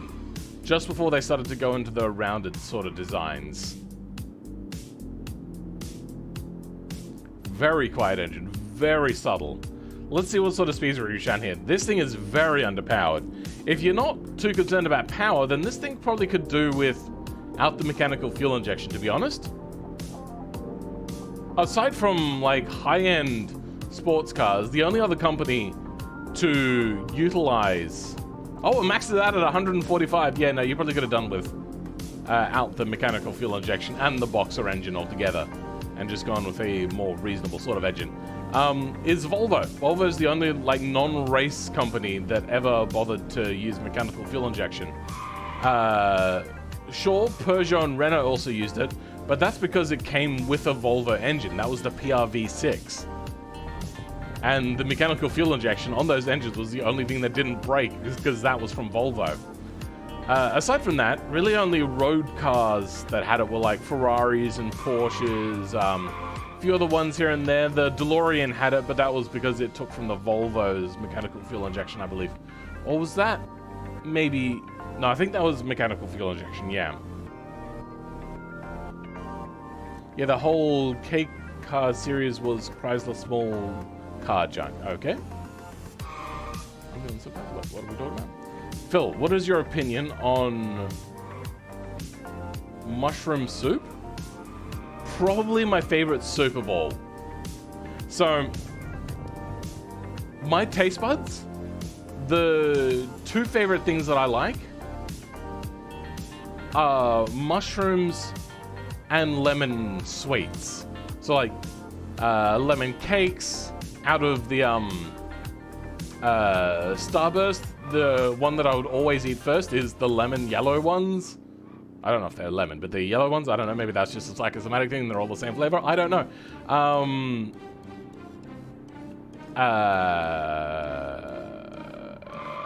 What else? When it comes to mushroom things, I love mushroom gravy, I love mushroom soup, I love mushroom in pasta. When I make myself 2-minute noodles, I don't know if Maggi is a worldwide thing, but here in Australia, Maggi 2-minute noodles are very common.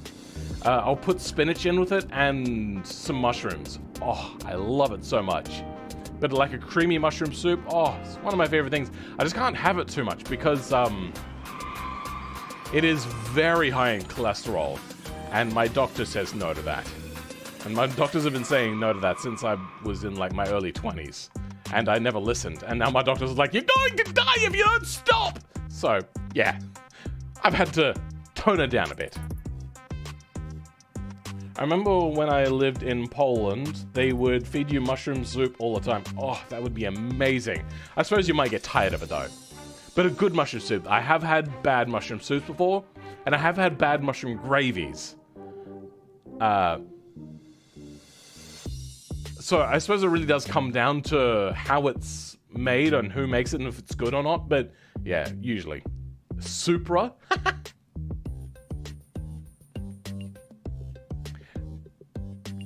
The K platform where all similar cars, or smaller cars. Okay.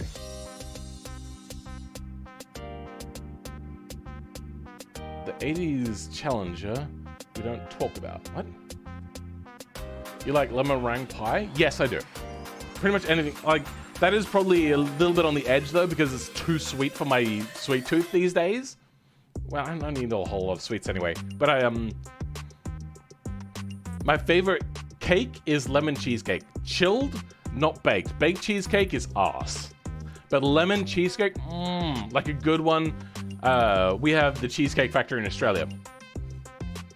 They used to make good lemon cheesecake. Now it's garbage because they wanted to save money. So all of the cheesecakes are made together, all exactly the same. And then they just put a layer of flavoring on top.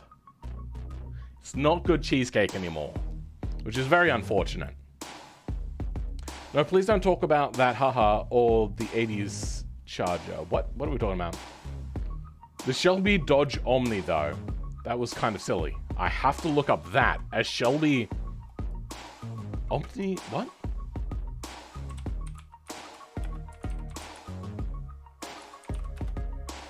Is that a minivan? Oh, okay.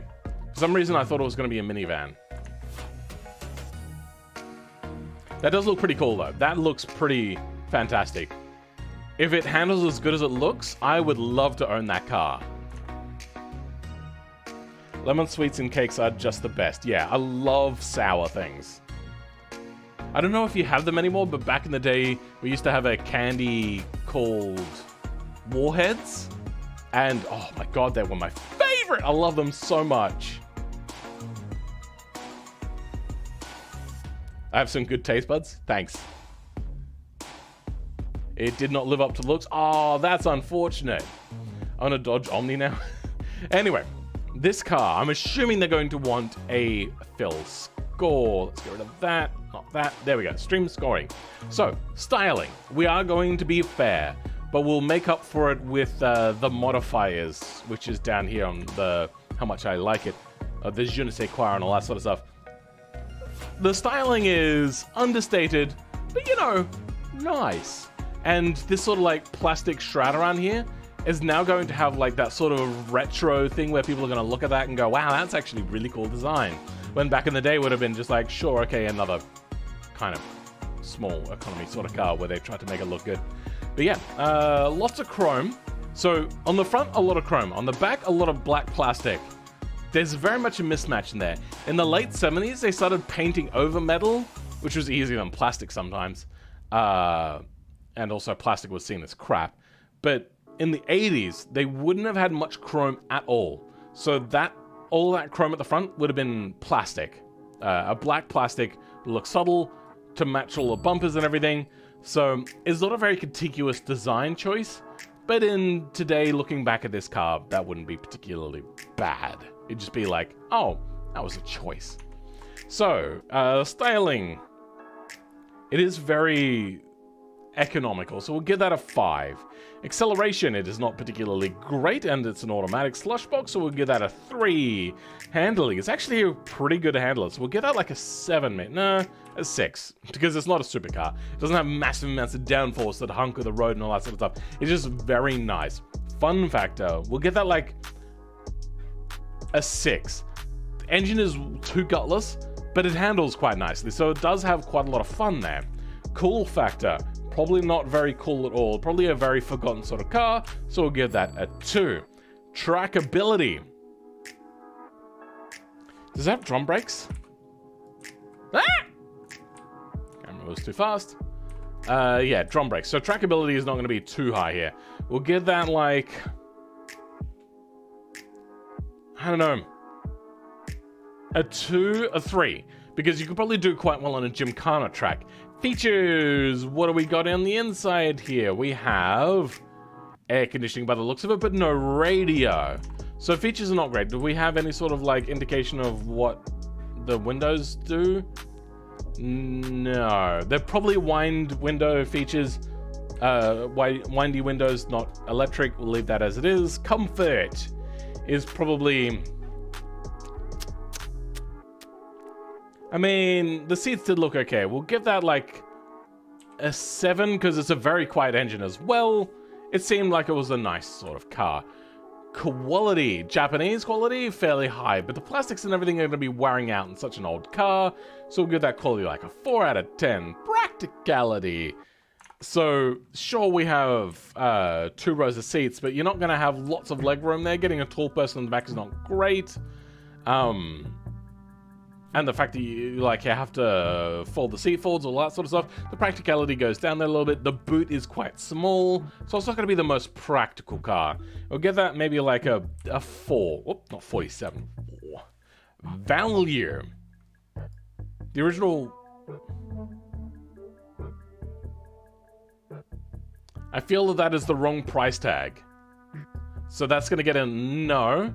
Ongoing costs are going to be okay, but because I don't know how much the car is, I don't know. Give that like a 7. Probably quite fuel efficient. But the mechanical fuel injection was never very efficient. It was just more efficient than a carburetor and stuff like that. J-beam editing. Do we at least have a steering wheel? There's probably no J-beam editing then. Would I buy it? Kinda? Maybe? Yeah, I'd consider it. Kind of. The je ne sais quoi. There is high je ne sais quoi here. Realism. Really high. You know what, actually, we'll give that je ne sais quoi like a 6. Anyway, a score of 67. A score of 69. I just had to. You'd get this one a B+. I like a lot of it. That Boxer might get expensive. Oh, you're right. Yeah, you know, I think that is still actually a decent sort of score there. 6, like, your ongoing costs. So your oil usage is not going to be particularly high on such a low-powered car. Your fuel usage is going to be fairly low. Your tires are going to last a long time. Your brakes are probably also very cheap. Being Japanese, very highly mass-produced, meaning that all of the other parts are going to be quite accessible and quite cheap. Yeah, nice. Second best number right after 86. Oh, thank you. Oh, yeah. Oh. Anyway, let's move this over. All right. So, 69 is actually 67, but sure, we'll go with that. Nice car, Ringo. Well done. Let's have a look at the next one, which is, the AT Iris. That is by Tom, a British race car. So we should take this to, not Italy, that's not the right sort of place. Maybe a racetrack in Europe. The Nürburgring. I was going to take it to Spa-Francorchamps, but I think maybe the Nürburgring might be the better place to take it to. So let's take it there. 69. Yeah, I agree, Dragon. This is why they got that number all their own. No interference. Just natural comedy. Let's see how this thing handles on one of the hardest racetracks in the world. There's a reason why they stopped using it as like an official racetrack for a lot of different race series. It's like F1. It's way too long for drivers to keep good track of where everything is. Like, you can get good at it, yes, but it is really hard. Oh, this thing is really tricky. Also, it's really, it's not logistically great for, managing spectators. This thing has a tendency to oversteer. Having a big heavy engine in a very short wheelbase in the back of the car, yeah, this thing has a tendency to oversteer.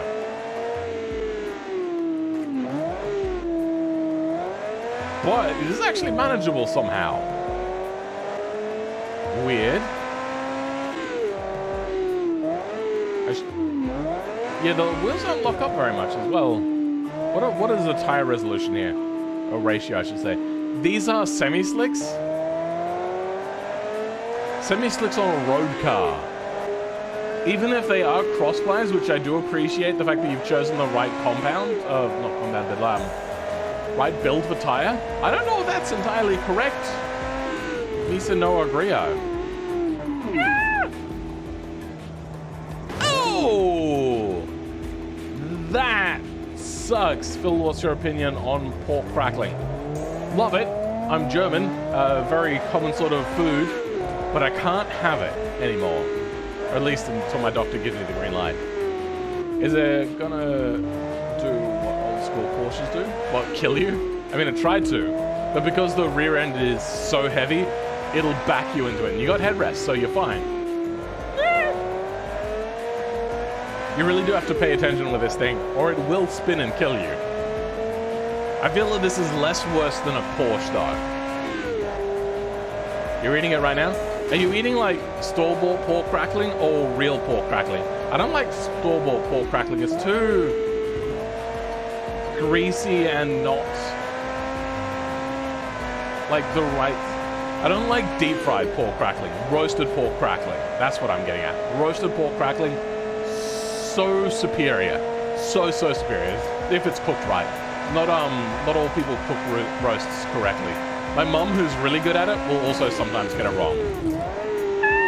This car is hard to control. I'm too worried to overcorrect. And at high speeds, it gets a little bit floaty. So, yeah, that's... Yeah. I also just noticed, hold on. On the phone.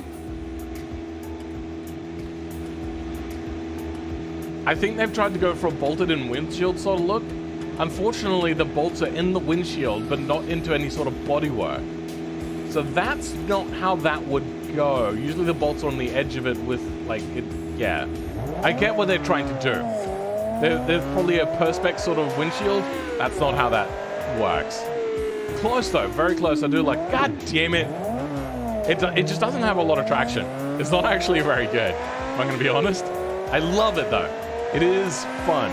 You have to go a lot slower than what you would think. Also, flat plane, this is a race engine. It's very unlikely for this to not be a race engine. Like, that turn there, low traction. It's just, they've had to create a lot of concessions here. See that fishtailing? I'm trying so hard to keep it under control. Damn it, a little bit of tap. And then the fishtailing just becomes unbearable. Trying to control the drift. This is really hard to drive. God damn it.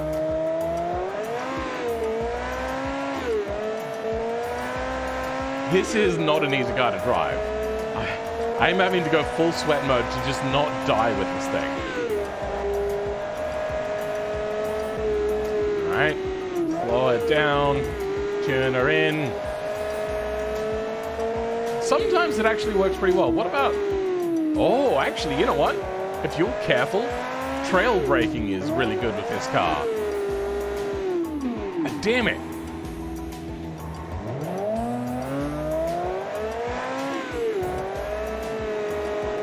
Look at that oversteer. It just oversteers all the time. I don't want to stop driving it. It's just a lot of fun to drive. Well done. I mean, it's shit and dangerous, but I love it. It's just fun. And nope, we weren't able to save it, unfortunately. All right. Do they want a fill score on what's probably a one-off because no other kit car manufacturer, no other kit car builder would have made it exactly the same? Who is the person that made it? Tom. I believe I saw Tom in here. Yeah, there you go. It's track days, so I put semi-slicks. What year was this car? 1956. No, it wouldn't have had semi-slicks. It would have run a regular hard compound. It would have been cross-plies, and they would have been very tall, skinny tires.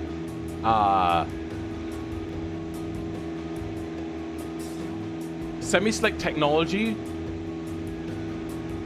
wasn't real... slick technology wasn't really invented until, like, the early 60s, to be fair.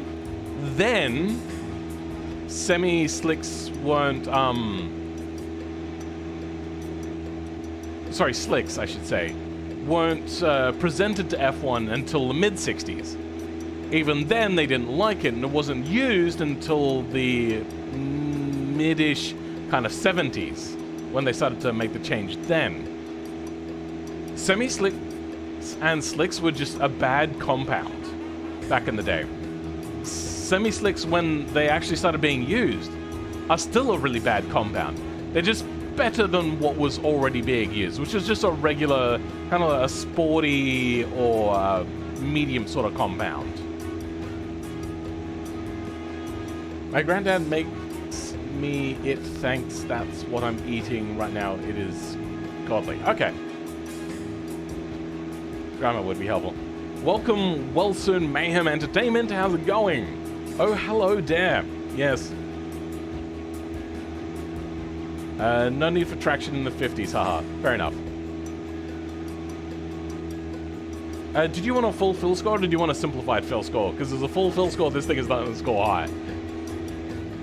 I just posted about the Mini in Philman's Discord.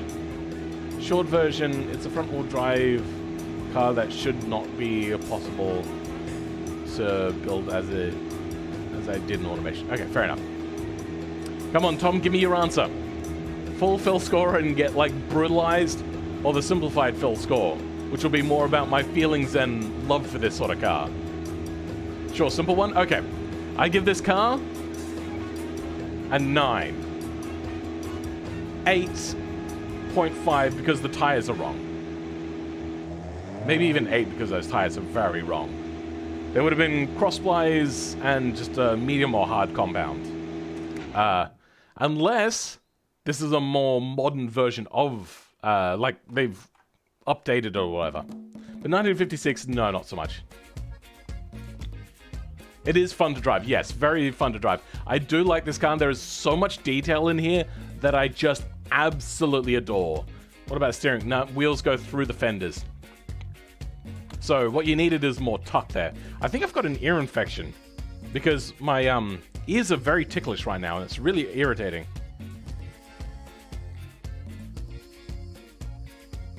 The 8 out of 10. Oh yeah, it's the best car in the world. 8 out of 10. I can't give it like a 9. Or a 10. Because there is a few issues with it. One is the fact that they pulled a race engine. That would have been phenomenally expensive. Small dents, don't mind that. Yeah, minor bodywork. Don't worry, it'll buff out. Hey, Beambreaker, how's it going, bruv? So yeah, I do really love this car. I think a few people would have bought into it. They would have seen that it was a death trap, and then maybe not so much. I'm assuming a lot more builders, though, would have made this front engine and not mid-engine. Purely out of, like, just the difficulties of it. Also, the fact that back in the day, this differential wouldn't have existed like this, and they wouldn't have been able to have this engine so far back. This just would not have been possible. They didn't have the technology for it. Also, the axle would have been through the middle of the engine, all that sort of stuff. Yeah, not quite so much. Irritating? Hey! Nice. How do I ban people from chat? No, I do like it a lot.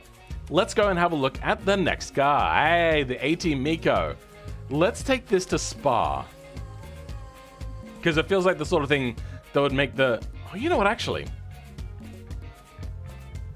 We might take this to Nürburg. Not Nürburg, sorry,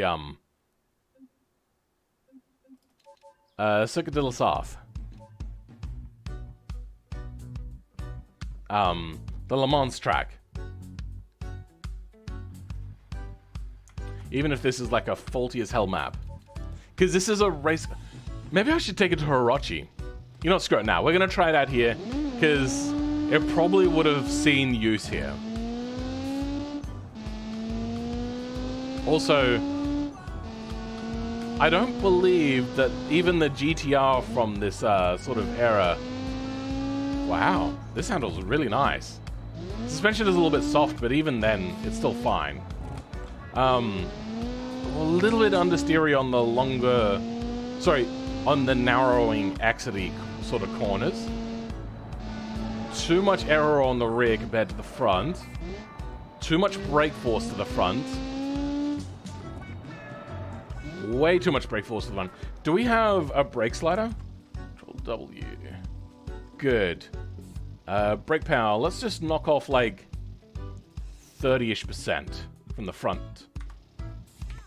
Try that again. Music gives me baguette vibes. I mean, we are on a French track now.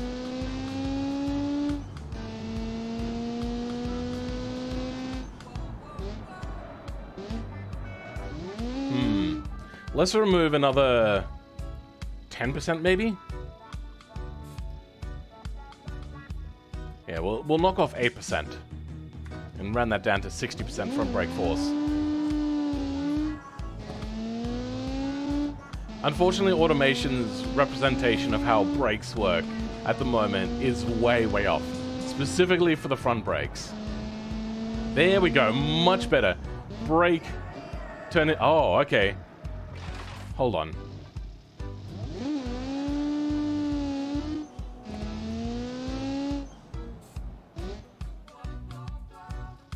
You know what? Let's up the front brake force.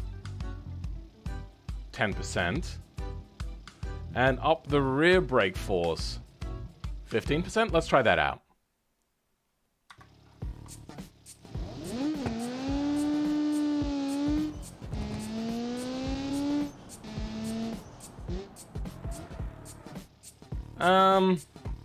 Let's up that another 5% on the rear. There we go. 6%, whatever. And that should be good. I think we're pretty good there. So, what was happening is we were washing out too much under braking. And then reducing the front brakes enough meant that the car just wasn't braking enough. Which meant that we had to up the rear brakes. Better. Okay. That's doing alright. Oh, okay, I wasn't paying attention. I was looking at the bodywork because it's just so gorgeous to look at. My bad. Brakes are just tricky on this one. But at least it is a lot better now. That understeer there, unfortunately. And we're only going 130 and getting understeer. Maybe the brakes should just be more powerful all around. Maybe that'll fix the issue, and then you have to just use your left foot to control it better. Alright, let's head down the second LSR. I feel that this is also meant to be 4 lanes wide, not 2 lanes with concrete on the side. I don't know if that's an error, or it was made this way and probably incorrectly. Weird. Anyway, coming down to the first chicane. Should start braking in. Okay, no, brakes are better than that. A little bit of a lockup.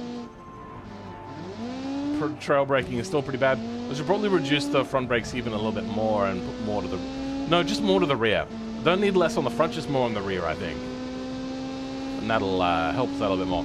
But doing much better now. We're not just... It is 2-lane. Oh.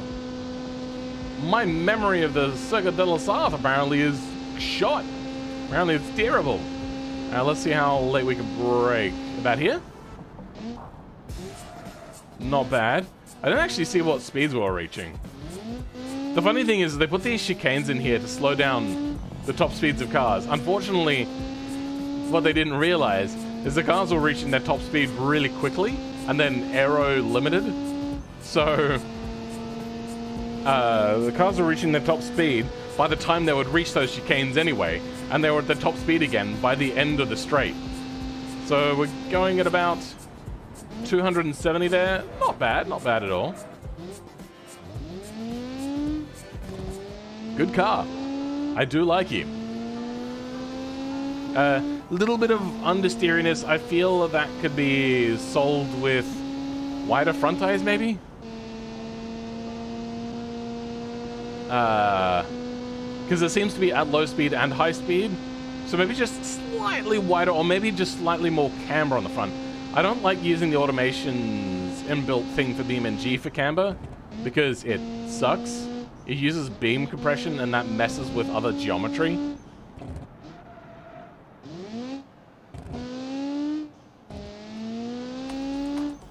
Pretty sure they only add those chicanes in the 90s. I think they added before the 90s, but I think they add one and realized it didn't work, and then they added two, realized it didn't work, and went, whatever. All it does is just makes racing a little bit more interesting, I'll give them that, but cook brakes more. So, despite all I've said about the bad things about this car, I've gone around the Circuit de la Sarthe without spinning around at all at any point in time. Yeah, I need more rear brake force. So if I had more rear brake force, I could use less brake input and manage it better.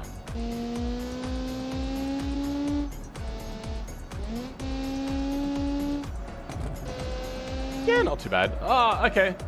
And there's where we get the brake understeer happening. Not fantastic.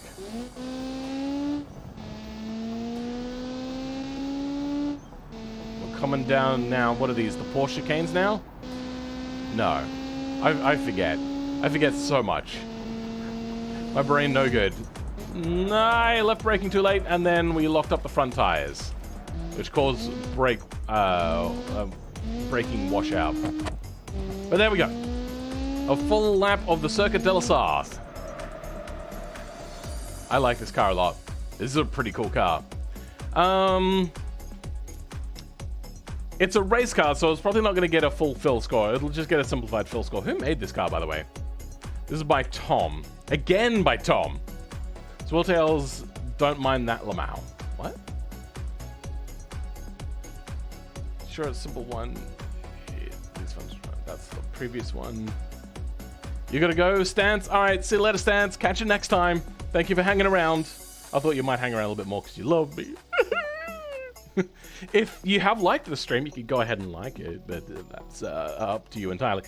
Not bad for a 4-cylinder. It's pretty fun to drive. Once you get the brakes tuned in, there is still more tuning to be done on the brakes. As I said, like, even after you do those changes where I said maybe like 5-10% more brake force on the rear, there's still more, probably like you'll go out, you'll test it and try more out. It gets really tricky when you're trying to brake tune a car. Usually a car will start getting a lift, which means do you have lockups at low speed and have decent braking at high speed? Or do you have no lockups at all, but the braking is very weak? And then when it gets to downforce, it gets even trickier because the front and rear downforces are very different. So brake tuning is a bit of an art, and I will make a video on it at some point. I wish I could get something to handle this well. I have a video called Filmman 86 Suspensions All Over Your Face. I should change the name of it. That was a joke when I made it, but I keep referring to it so much. That is a good stepping off point on learning how to tune suspension. The automation graphs, unlike what some people say, are not the least reliable things. Aerodynamic graphs now are a lot more reliable, but not 100%. The front reminds me of an 8611. It reminds me of the Skyline race car, in my opinion at least. I like it. The tuning's not there. Could do with more power. There's so much to like here. So much. 9.2 out of 10? If the tuning was finished, then it would probably get a 9.6. The other problem is these corners are too sharp, so if you want to get a 10 out of 10, like, you'd have to go in and you have to do a whole lot of editing. There's also no J-beam editing by the looks of it as well, which is fair enough. There's no interior or anything like that. But yeah, like if we go full lock, it diffs the suspension. That's the thing that you could try to fix if you want a full perfect 10 score. If you want to go into the nitty-gritty of suspension tuning, you can always do it through J-beam. Yeah. Welcome, Death Metal Warrior. How's it going? Welcome to the stream. Yeah, Cass is right. Looks like an 86 with a Skyline kit. Alright. That reminds me of an 86 Lemon. Yeah.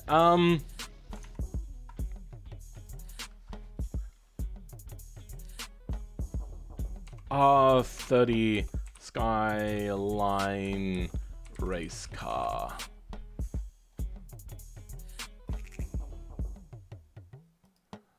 This is what I think it looks like. Though I am noticing that yeah, it does have a grille, which this one doesn't. And the headlights are a little bit thicker. So yeah, a little bit Levin there. But the rest of it just reminds me so much of this. That's why I think it looks like the Skyline. Especially the rear. That is pretty straight up the rear end of this car.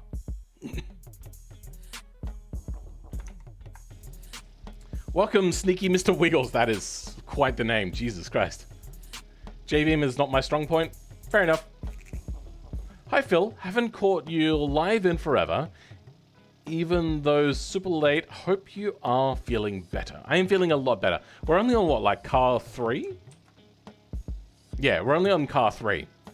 I want to say that it reminds me of those Bosozoku cars, but those cars are inspired by Group 5 cars. Bosozoku is inspired by a lot of race cars, not just that. Let's go to Automation Test Track for the next one. I forgot the R30 had a race version. Yeah, and the R31. I don't know if it was this race version. Yeah, just a more normalized version. That's a 30. What is that? I want it. Give me that, please. My God. What is that? I want it. That's an R30. Still, even. My God. The wing! The wing is so stupidly narrow. The only reason why F1... Oh, and it's not uniform. Sometimes they have a full width one. That is, like a Formula 1 wing. Formula 1 wings, sorry to say, not the best wings. The reason why they're not the best is because they have to be so narrow to fit within the width limitations that were set on cars. Damn. That is so cool. I love that. I can't wait to see the Nuke drive. Yes, we are on the Nuke now. Wide and boxy, I believe, is a Nissan Skyline Group C car. Maybe, I don't know. Bro looks like an NSX in the front, a little bit. Alright, we have some smoke coming out in the middle and towards the rear. Impact detected, stopping car.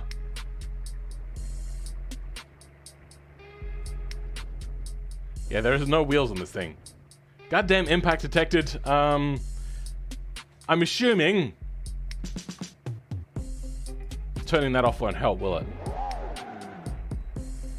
Is it going to impact detect stop still? Probably will, won't it? This thing is way too slow. Oh, I can't steer. There's no steering on it. Wait, is there?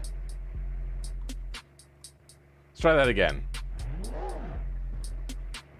You can see where the tires are. God damn it. All right, Control W. Engine stability control empty. That's a simple way of fixing that. We do have minor steering input. God damn it. Does this thing have a lot of power?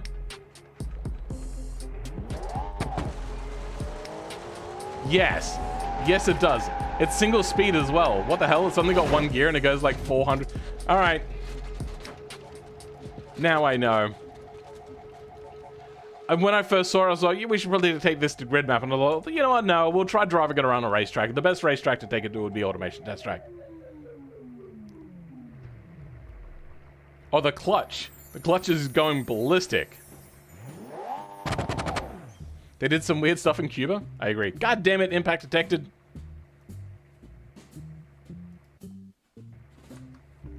Phil just drifted a nuke. A little bit. Damn, that's a lot of power. And it's four-wheel drive or all-wheel drive, I'm not sure. Probably all-wheel drive by the looks of it.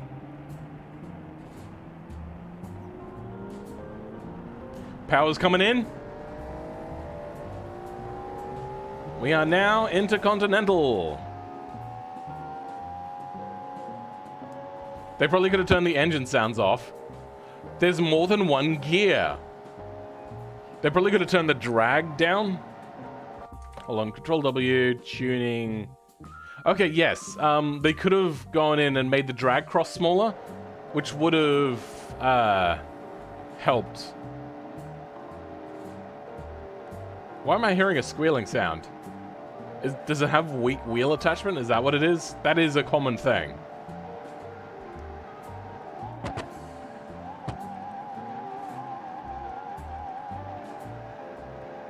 It's struggling to keep traction, and steering is abysmal. What? We popped our rear tires. I feel that we were... Yeah, you have to modify tires to make them survive at high speeds. Weird choices have been made. I don't entirely get it. Sure. Turning circle of an 18-wheeler pulling a literal plane trailer. Huh? Anyway. 10 out of 10. Next car is... Not really. The CC-EV. I feel like I should take this to a glow map. Let's try that, actually. The only way to get to a glow map is to do it in time trials, because god damn it, why is this not a normal thing? Hopefully this one looks very flat. Laps, sure, whatever. Actually, it doesn't matter how many laps I do. We're just trying out the car. Come on, baby. All right. Unfortunately... Oh, it's petrol. What the hell? Why is the exhaust offset? Did you guys see that? The hell? You know, I'll come to a stop and I'll show you again.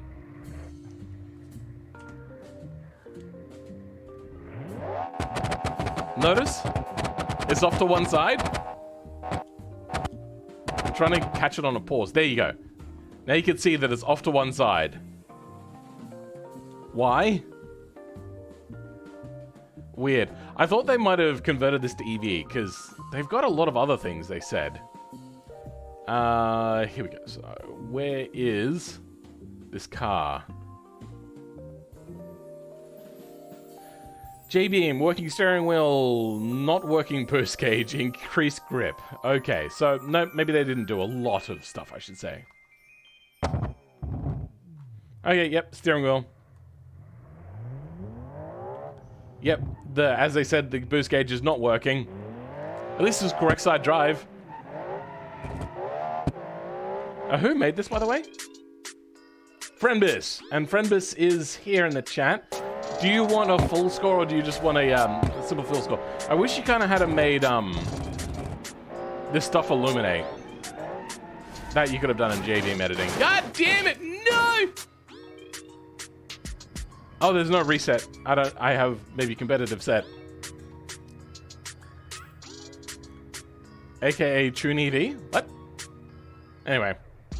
You made the perfect car. And a Sunduk. Yeah, I don't edit exhaust. Yeah. Oh, ESC is on. Let's turn ESC off. So, braking. It's mediocre. I mean, it's tuned well, but it's not very strong braking. God damn it. You know what? Maybe glow map is not the best for me. Free roam. Let's just take this to automation track since we know it doesn't glow, which is unfortunate. The new Hot Wheels accelerators looks wild. I don't know what that is. I don't really do a whole lot of Hot Wheels, to be fair. And when I do Hot Wheel, it's always real cars. And usually, old cars. You said you're up to the traction of the tires. Are you sure? These things still don't have a lot of traction. Look how much that is skidding! There is no traction here whatsoever. It's a very solid car, though. I'll give it that. Also, I thought this was meant to be an EV. Why is it still using petrol motor sounds and gearboxes and all that sort of stuff? I've got a video on how to do EV conversions for really simple now. You could have done that. You just made that a thing. You know what? Maybe I wonder. Have you actually done that? You didn't say you've done that, but we'll have a look. Control W. Engine. No. You haven't. Bruh. This should have been EV. And not a...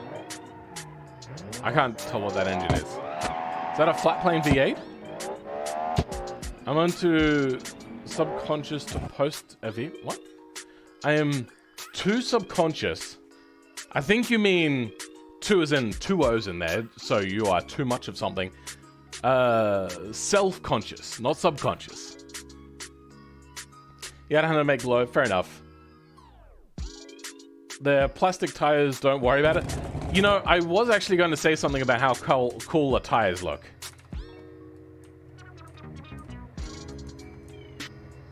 I don't know what it is that you've done, but they just look cool. Do they all rotate together? Yes, they do. Okay. Interesting. What else we got in here? Other cool things? Yeah. I do like it.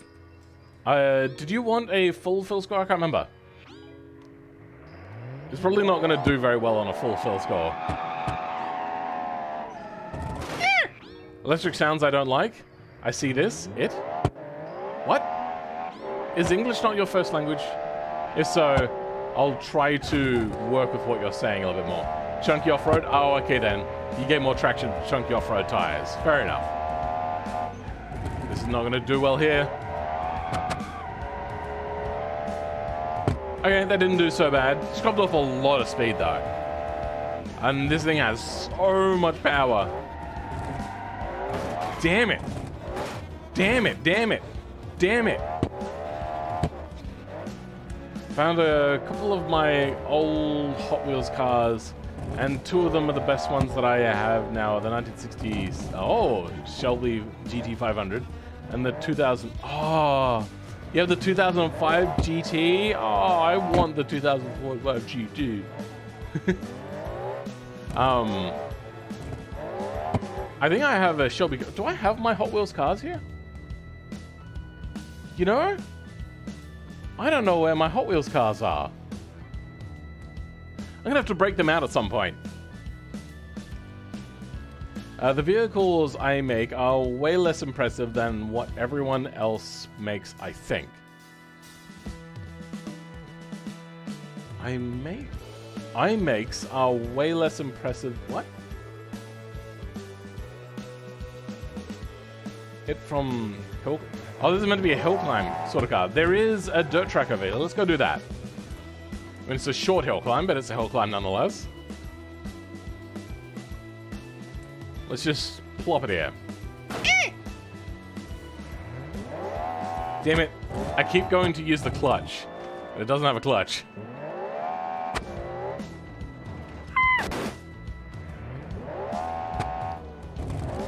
Damn, this thing has a lot of power.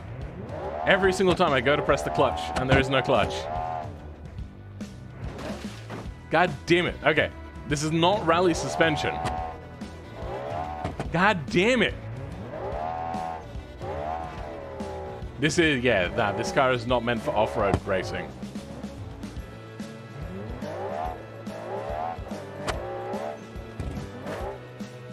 Okay.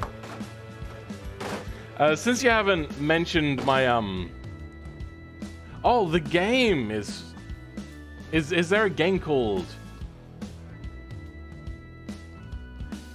Hill Climb Racing 2? Oh, that's where you got the inspiration for the car. Okay, fair enough. I give this car like a 7 out of 10. If you had it made it glowing, that would have been an extra 1.5.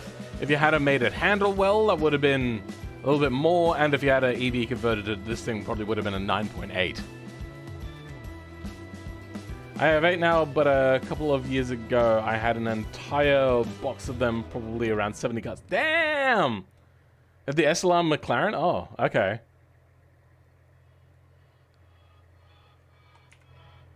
Anyway, cool car. Loved it. Finally tried it out. I feel that this should go on the short track, so let's bring it out. And take it over to the short track. Is the McLaren SLR what I think it is?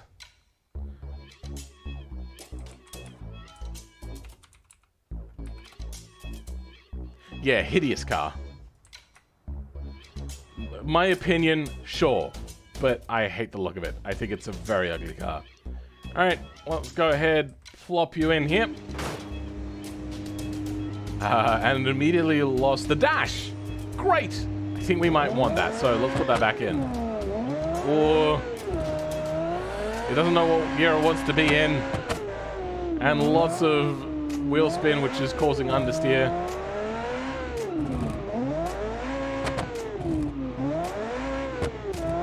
God damn it, gearbox. I mean, it's understeery, but not as understeery as what you'd expect a front engine car to be. That's like a very heavy V8. You just can't power out of a corner because it'll just understeer you. Also, it feels like this thing would benefit a little bit from having a LSD of some sort. Hell, even a locker, for God's sake.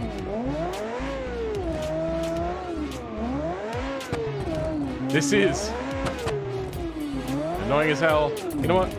Cute. We're keeping it in second gear the entire time.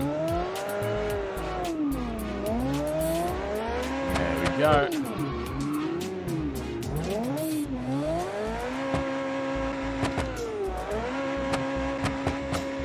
Damn, bruh. This thing is not easy.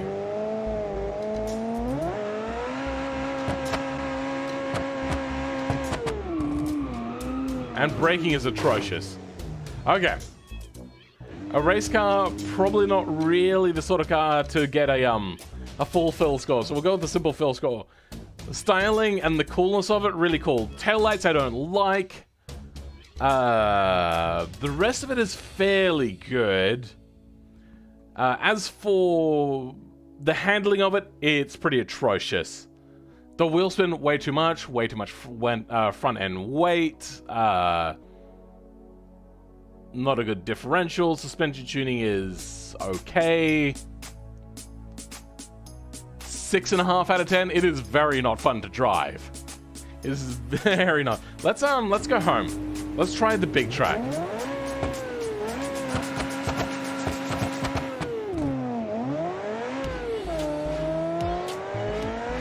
And brake turn in.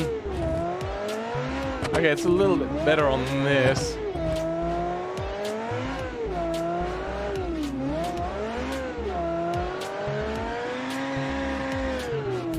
A little bit of understeer there, but that's mostly due to power and just the fact that this thing is not well tuned. I feel the gear ratios are a bit long.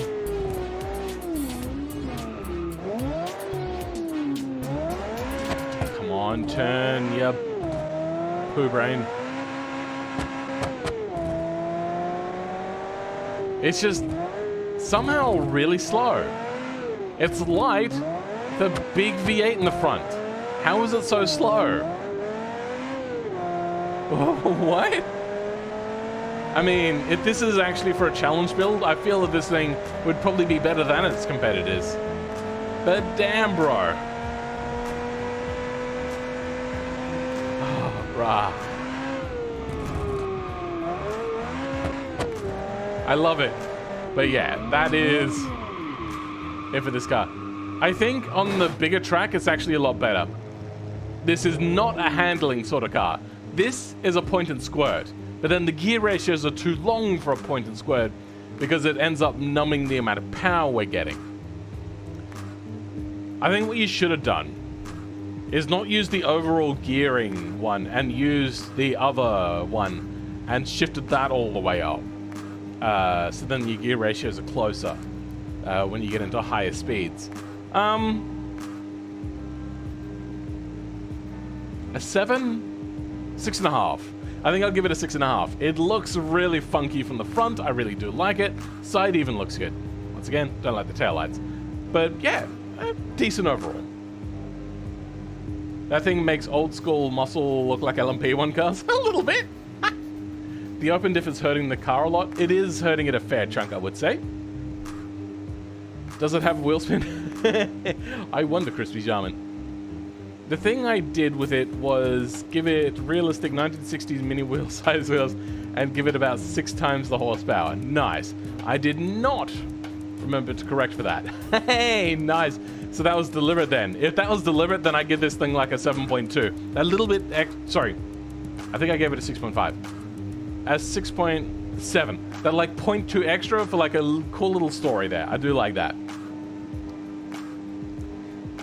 In a future, I will make some cars, Forza Horizon 4, Forza Horizon 5, Forza Horizon 2. Wait, what? I'll make some custom license plates on it. Cheeky. Don't do drugs. They're bad. Very nice. All right, let's move on to the next car. I did enjoy that one, kind of. The Lenningston Sutton V12.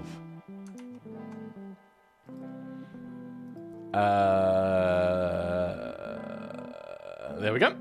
This is by a different Tom. This one is Tom EIDI Law CTK, or also known as Tom EIEIO, when you ask me. 2022 car, $80,000, and this is an $80,000 shitbox that no one will ever buy. Fair enough. Ah! Wait, is this thing all-wheel drive? I forgot. Yes. Yes, it is. Okay. And this DCT, we got, actually not bad audio this time. A little bit like swish-swashy. The suspension is not stiff enough. Handling is okay. I think the all-wheel drive nature is reigning in the fact that this thing is probably too powerful and too short in wheelbase. What do you mean the other Tom? One of the other Toms, maybe? There's like 4 or 5 of them. I don't use some illegal things. What? I'm so confused as to what you're saying there, Cheeky.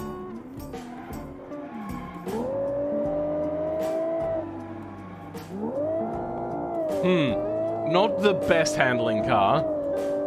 But then again, that's probably mostly because I got that corner wrong. Adam's Apex catches out cars. The turn-in is dull on this, which is surprising.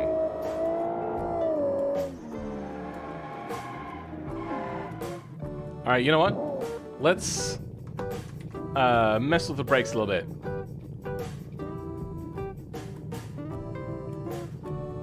So more rear, less front. Let's see if that helps. Damn it, no clutch. We'll do a few more corners, then we're going to turn off the ESC and see how it handles without that.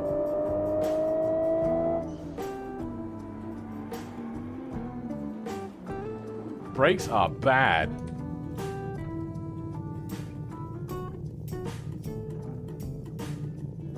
Let's add an extra 10% onto the rear. Alright. What do we got? This thing catches a lot of speed very quickly. Okay, a little bit better that time.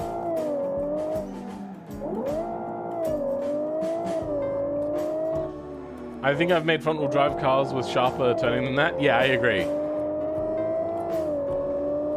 Friggin' fat fingers? Yeah, I get that. A little bit of FFS, fat finger syndrome.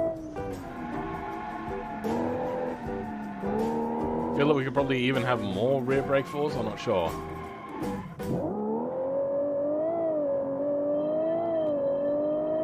Okay, alright.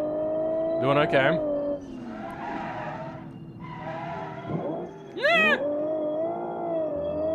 yikes. Had to try to handbrake you to get it to turn around. This thing just doesn't want to spin, which is very surprising considering it's such a short wheelbase. Shorter wheelbases have less moment of inertia, meaning they turn a lot easier. Unfortunately, that usually means they spin a lot easier. It's understeering at 200. It's understeering at a speed that I shouldn't understeer at. This thing purrs like a kitten, like legitimately. I don't know if that's too quiet for it to pick up, but yeah, that is purring like a kitten. Wrong one. Engine. Wait, no, hold on. No, I do it here. My brain's no good. Damn, son! Now it's uncontrollable. The ESC was actually doing a pretty good job, I think. Because now it's all over the place.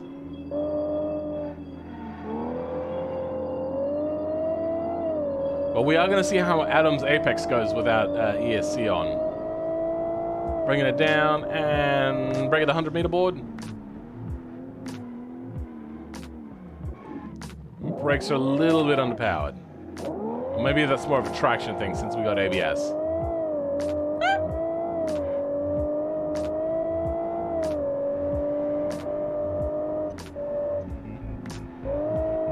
And then slow down for Adam's Apex, get it turned around. Have to slow it down way too much on corner entry, and then understeer on corner exit. So yeah, Adam's Apex is showing the real problem there. This thing is okay, but with everything else, it feels like it should be a lot faster. Way too much understeer. And they've probably had to tune in a bunch of understeer, because the thing probably gets too much oversteer. Yeah, alright. Let's give this thing a full field score because it is a road car. That's one fast shifting gearbox. It's probably a DCT by the looks of it. Torque distribution may play a factor for the understeer. Maybe. That's ABS, I believe. Sure. Hellcats have better handling than that thing. I don't know. I've never driven a Hellcat. Let's go see what we've got here. So, there we go. So, styling? I like it. I don't know what you guys think. It's not overly over-stylized or anything. It just looks fairly nice. I'm going to give it a personal kind of score here of maybe about 7? 8? 7. Acceleration. 9? Hold on. Let's break out. This thing might be faster than what it feels because everything seems off because it's so small.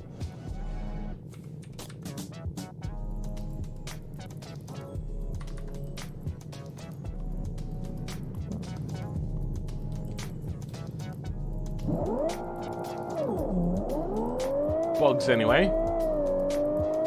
Okay, 3.36. Very fast, not supercar fast.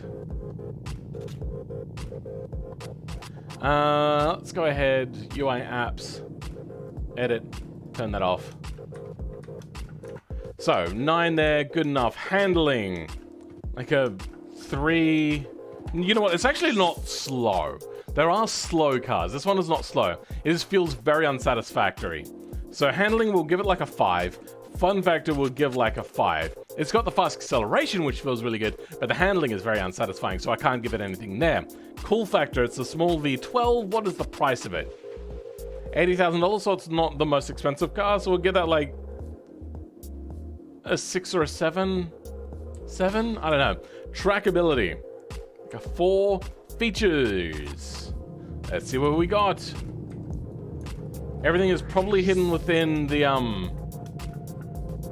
dash. We got everything else is electric, $80,000. Probably got decent sort of stuff here. Let's give this features it's probably got pretty good features. So we'll give that an 8. I see no AC vents, so I don't know. Comfort. It actually seems like a relatively comfortable car, but it is very small and very cramped. So comfort, and it's not very loud. It's quite quiet. So we'll give that like a 7. Quality. Sorry. The engine. I'm thinking about ongoing cost now. But quality, it's probably decent. Being European, it'll be shitty and expensive. So give the quality, I mean, we got a lot of quality feel. We'll give that a 7.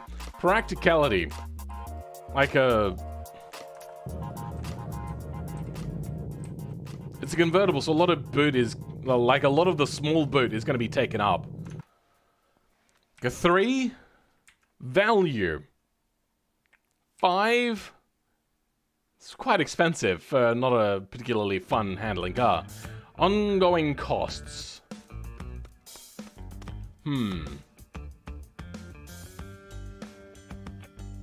0? J-beam editing. I know that's harsh. I don't think there is any J-beam editing, so that's fine. Would I buy it? Yeah, but not at that price. Wait for it to plummet on used market and see if I could ever afford it.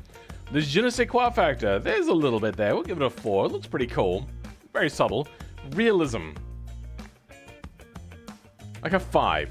If you're asking somebody to pay $80,000 for a V12 car, they're not the sort of person that likes to buy small cars. Only occasionally will you ever see that. Like the, Aston Signet V8. This would be one of the only times there's been a high-powered hatchback sort of smoke vehicle. And that was a one-off, basically, I believe. Yeah, so I like, what was the overall score? 78. Oh, but also that that Aston Martin cost a hell of a lot more than $80,000. I believe that was hundreds of thousands of dollars for a small hatchback. Anyway, 78, I do like.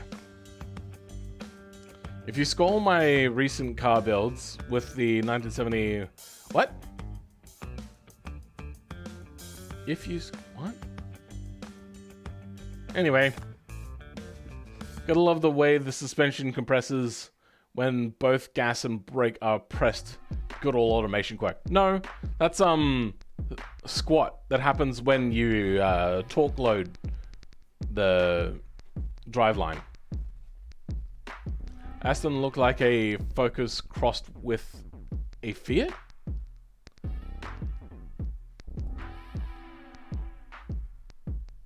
Are you saying this? This is a Toyota Aygo. Rebadged as a Aston Martin, then furbished up on the interior.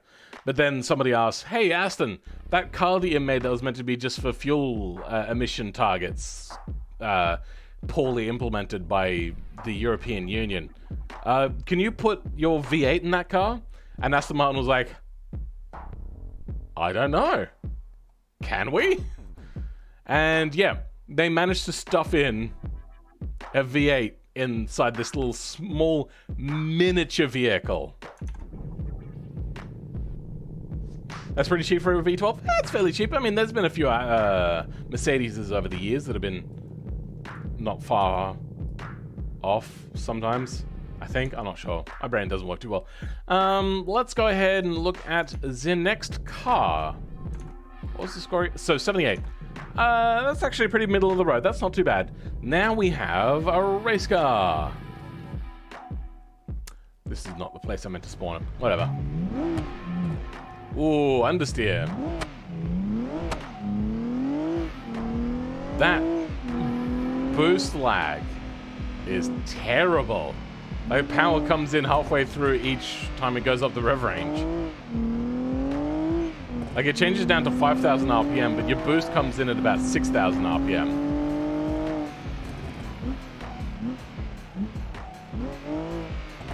Brakes are okay. Feel like they should be better. And it's not dull, it's just understeering. Ah, bugger. Let's rewind a bit.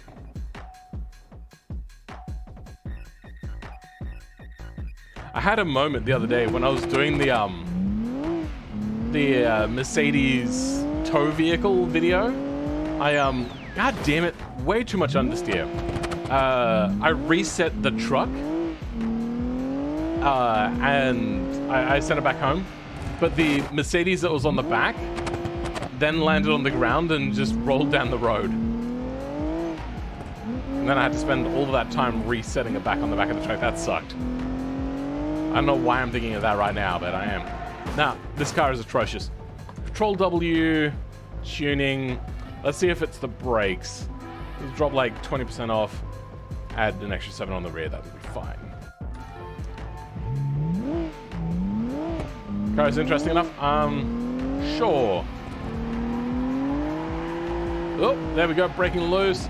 Okay, well, let's go and tuning rear wing. Let's drop that a lot. I feel the rear downforce is to help with the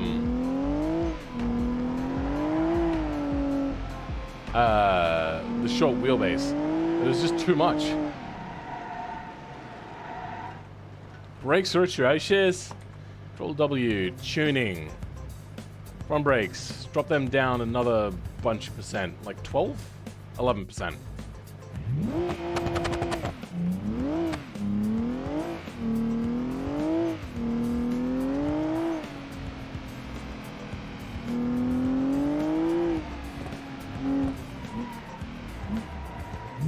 Okay. Control W, tuning. I shouldn't have to do this much tuning. Drop that down to 50% front brake force. Front wing angle, turn that up. Rear wing angle, turn that down. I don't want to change the camber angles because pre-compression is a bad idea. Oh, there we go. Damn it. All right, Control W. Let's add some front camber. It's gonna mess with everything though.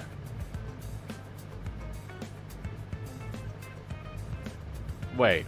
Maximum steering, ride, front toe, wheel. What? There's no front camber? Oh, it's a McPherson strut. Yeah, okay. Front camber, not great. So, the only thing we could do there is reduce the rear camber. Control W, tuning. Rear camber. Knock some of that off. Damn it. It hurts caster, but then we don't have caster adjustment. Whoever implemented this stuff, good intentions. But as you can see, the toe, there is just...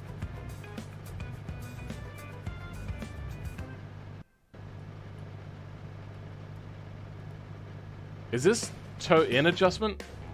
Yeah, it is toe in adjustment. Okay, let's turn it the other way. And still too much.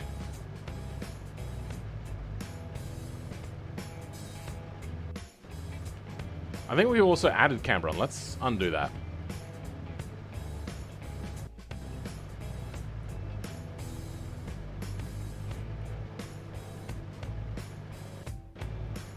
Get the heck out of here, bot. What? There's a bot? Oh, god damn it. Thank you. Report. I want content.spam. Cool. How do I hide this user from channel? I'll now have to go in and delete every single one individually.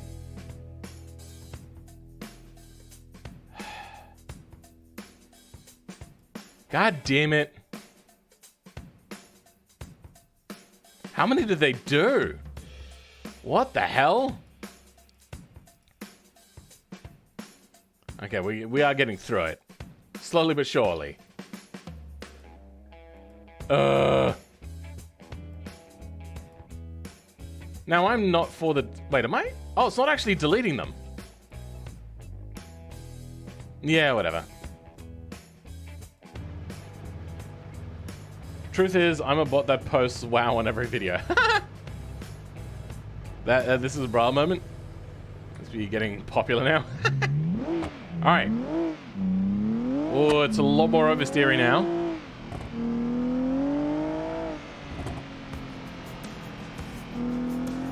Except it's still understeery.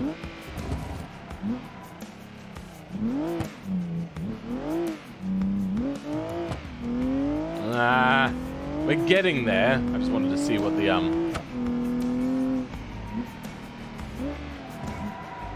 Why is it now oversteery in a weird way? Let's rein in that toe out. I just realized I got on the back now. Rear toe adjustment. Set that back.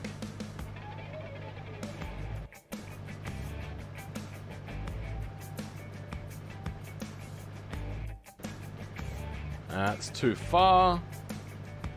Wait, no, that's not right. You. God damn it.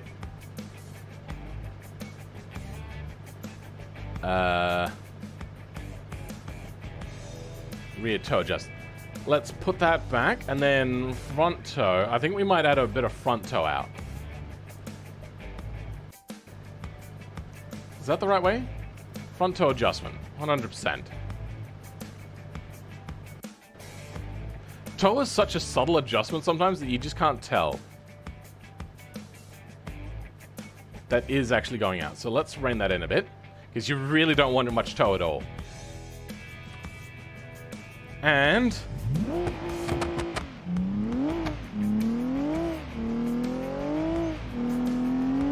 there we go. Understeer. Let's see how it does around Adam's apex. Atrocious. This car is just bad. Okay. Looks really, really cool, really funky. Front could do with a little bit more detail. Interior is great. I love it. Back end is fantastic. I love it. Overall, 5.5. You need to go back and retune the handling so much. It is so bad. I hate it. But the rest of it, I absolutely love. And there's a reason why I picked this one out of the lot. Specifically is because I really do like this car. Please fix the tuning of the handling. Then, I mean, you're probably going to have to update the looks of it. Otherwise, people won't vote for it again. Then resubmit it. I would love to retry this car if you can get it working right. Hey, Canadian Sandsquanch! Welcome, bro. If people don't know, Canadian Sandsquanch is Canadian Steel. Changed their names a few times, and that's who they are now. If you are also interested in some more car content, I don't know if you do. You do automation occasionally. So, anyway, next car looks like a road car, so we could test it on the test track, which is not really a racetrack, but as I always say, the automation test track is actually a test track off camber corners, long sweepers, trying to just mess you up with a whole bunch of different sorts of things, braking test sort of stuff. It's high-speed corners. It's got all of the car testing accoutrement. Oh, I like the sound. I like the exhaust as well. If only they were on an angle, that would have been much cooler. I do, but I's working on H3 vid right now. What, H3? Okay. Are you going to be doing something on their like recent comments on talking about people being tops and bottoms? Oh, okay. This one's a bit slow, but the handling is so much nicer immediately than the previous car. Like, when I turn in, it's a little bit numb, but it actually does turn in. It feels like a good road car. I'm still in like compensate for bad car mode from the last one. And when I say slow, I don't mean it's slow. What I mean is it's not a ballistic race car like the previous ones that we've been trying out. Got a straight up road car here. And this one is the one with carbon ceramics, isn't it? Yeah.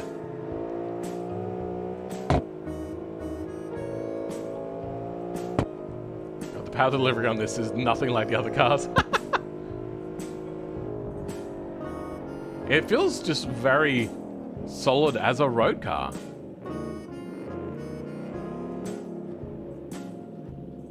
Wait, what version of automation is this? This is current version of automation, but it's only got the single green light for drive mode. Wait. So I turn that off. I do have two-step, apparently. No. Powertrain? ESC. Do I have to have that turned on for ESC to be accessible? No.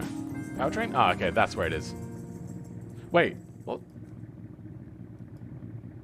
My Sport? Oh. Interesting. Let's try a little bit of two-step. Where is it? No, there it is. Two-step. On. We'll probably up the RPM a little bit. And...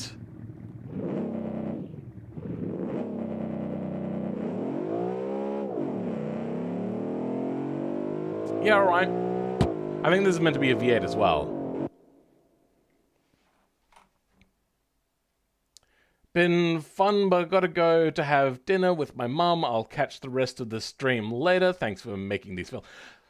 That's alright, Rob Beamer. Thank you for joining us for so long.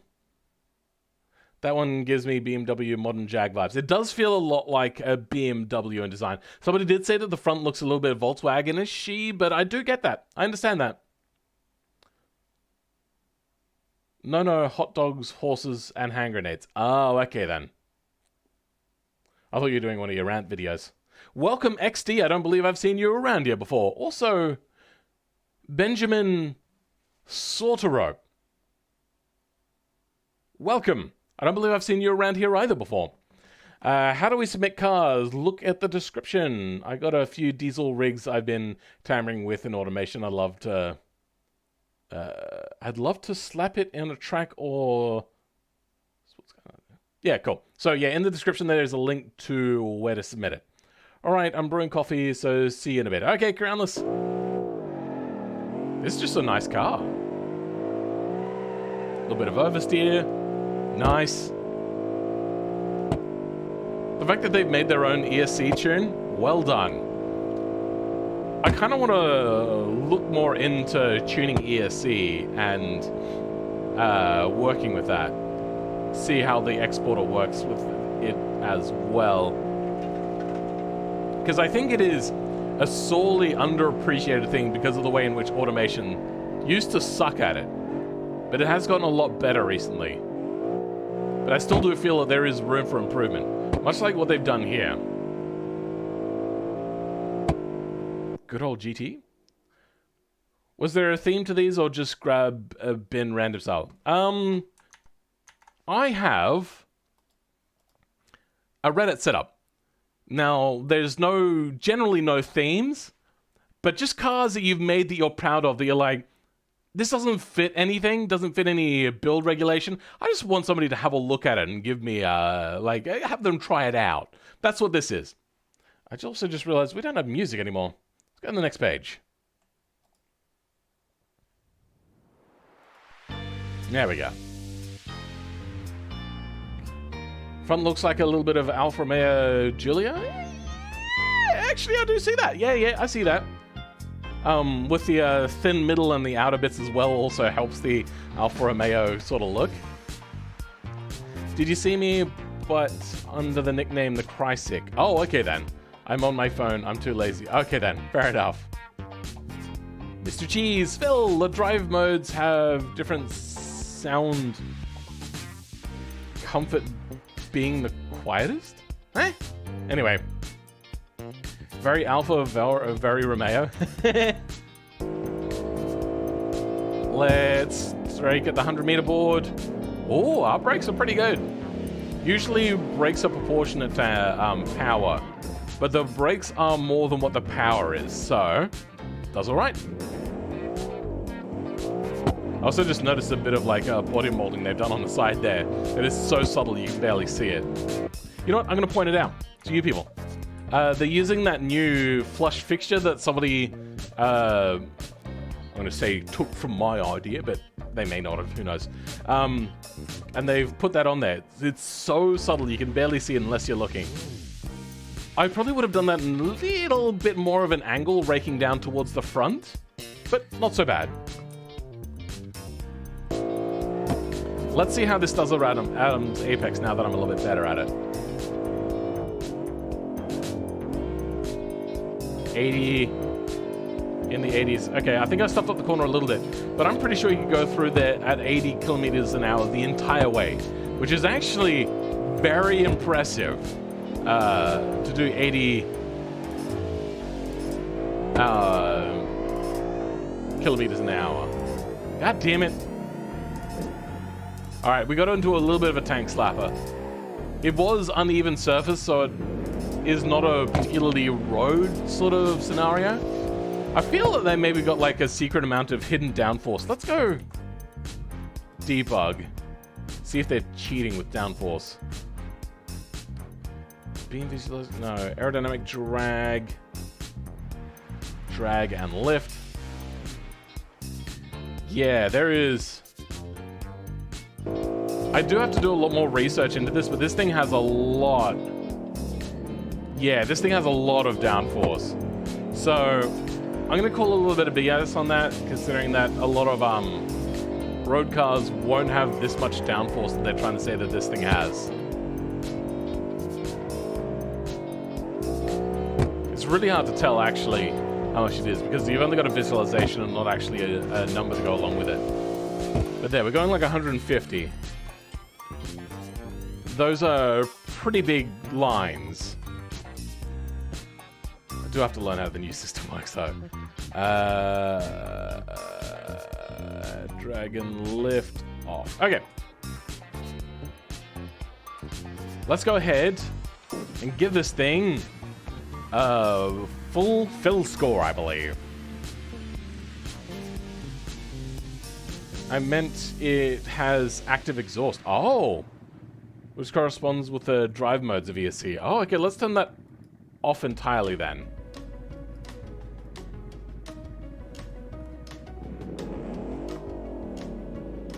Still very quiet.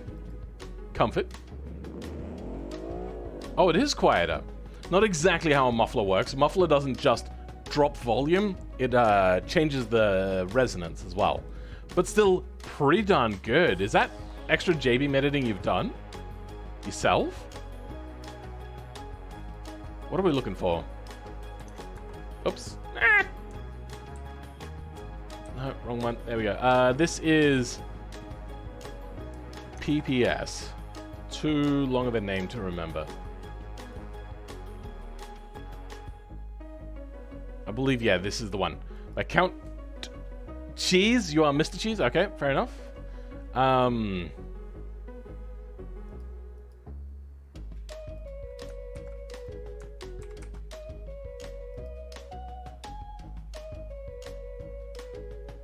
There's a lot of writing here. Ah, yes, this is the one where I had to pick which one to use. You haven't talked about your tuning here, but yeah, very nicely done. Let's go ahead, give it a fill score. It's going to get a lot of je ne sais quoi. Oh, J-beam, sorry. Maybe a little bit of je ne sais quoi. Styling. I think the top of the grill here doesn't really suit the rest of the styling on the body here, and the fact that it like droops downwards as opposed to like following body lines. This I think could have been at a little bit of an angle, but still pretty decent. The back end looks fairly nice. There's nothing really to complain about there. It's actually pretty nice. I do like it. Nice wrap around as well. Well done. I see you've got the inverted diffuser. Not a big fan of that. I do like it. This matches the body line quite nicely, so that's pretty good. You've done a fairly good job there. That's something that I've always looked at and not been able to pull off quite as smoothly as what you've managed to pull off. I'm gonna give that an 8. That's pretty decent styling. It'd get like a 9 or a 10 if it fixed mainly that front grille is the big issue. Acceleration. I mean, it's okay. Give that like a 6. Maybe a 7. We'll give it a 7. It's not, you know, we'll go 6. It's not a supercar. Handling, it's actually pretty nice. We'll go like an 8 on that. It's no downforce monster. Why is the year 2012 by Skull Greaser and its 1946 car? I don't know, maybe it's a resto mod? Well, hold on.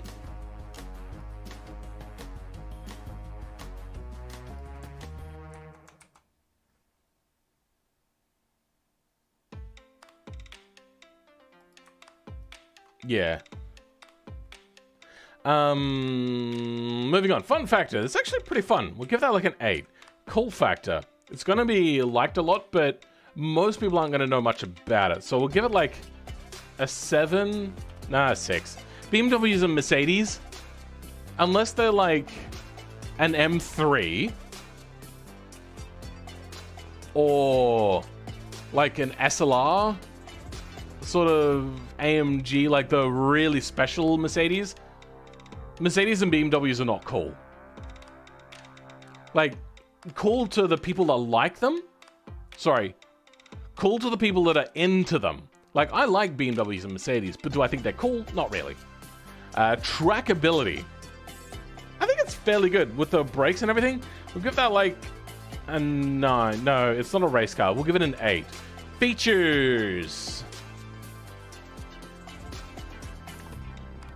It's really hard to tell. Well, let's see what we got in here. I like this. Anyway. Oh no, yeah, we do have features in here. We've got the headrest mount displays, all that sort of stuff.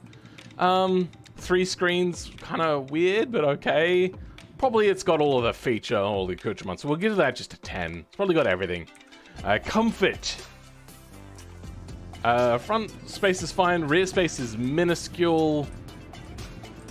The sounds can be quite nice, so we'll give that a thing. It's also an automatic, so that's also quite comfortable. Hold on. Yep, it is. We'll say that the comfort is pretty high. We'll give that like an 8. Quality. I mean, it's European. It's not turbo, so the quality will be a little bit higher, but still not great. We'll give that about a 6. No, we'll give it a 7 because the feel of the quality is probably pretty high. What's the price on it? 33,000. Okay, you know what? It's not actually going to be the highest feeling quality. Practicality. Not the biggest boot, but also not small. The rear seats are fairly small, so that's not the most practical. Also, getting in and out is not going to be very practical, even if you could move the seats forwards a little bit. Practicality is probably going to be somewhere around a 5. Value. It's quite good value. Give that like a 7. Ongoing costs. I'm guessing it's not the most fuel efficient, especially if you got downforce on it. The fuel usage is not going to be... I already said that one. The repair costs are going to be probably pretty abysmal, considering I'm assuming it's a German car. Wait, where was it again? This one. What am I doing? Clicking on all the wrong ones. So ongoing costs are probably going to be somewhere around a 4. Probably not going to be too great. JBM editing, I don't believe there was any. Was there? Oh, wait, no, hold on. You've tuned the ESC. That's actually pretty cool tuning. We'll give that a 5. That's pretty cool stuff, and something that I want to get into myself. Would I buy it? If it was cheap enough, yes, but I don't think it'd ever be cheap enough. So we'll give that like a 4. Je ne sais quoi. Like, I would actively look to buy it and keep checking its price to see if it ever came down. Je ne sais quoi. I mean, it's got a fair decent je ne sais quoi, but most of it is... Actually, you know what? Most of it is represented, so it doesn't actually have a lot of je ne sais quoi. Most things are fairly well. I think just a little bit extra there should be added. Realism. It is very cheap for a V8 car. Maybe a little too cheap for a V8 car, especially if it's meant to be European. So we'll give that like an 8. It's quite realistic. And a score of 103, that is a really good score. Getting to 100 is really hard. So you've done pretty well.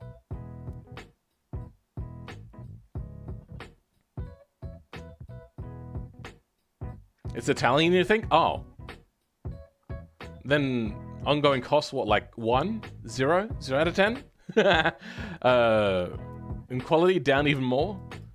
So yeah, pretty good. I do like it, and that is actually a pretty decent score. Over 100 score is excellent. Yeah, it is very hard to get over 100. Next car is... Oh, okay, we have this, the Pingo K3100. This is by Ringo as well. Leading the pack at almost every race it entered. I feel like it's a Le Mans car, so we're going to take it to Le Mans. There we go, Circuit de la South. Even here in the picture for the Circuit de la South, it's got a full lane. My brain doesn't work. 4 wide lane. Le Mans. I've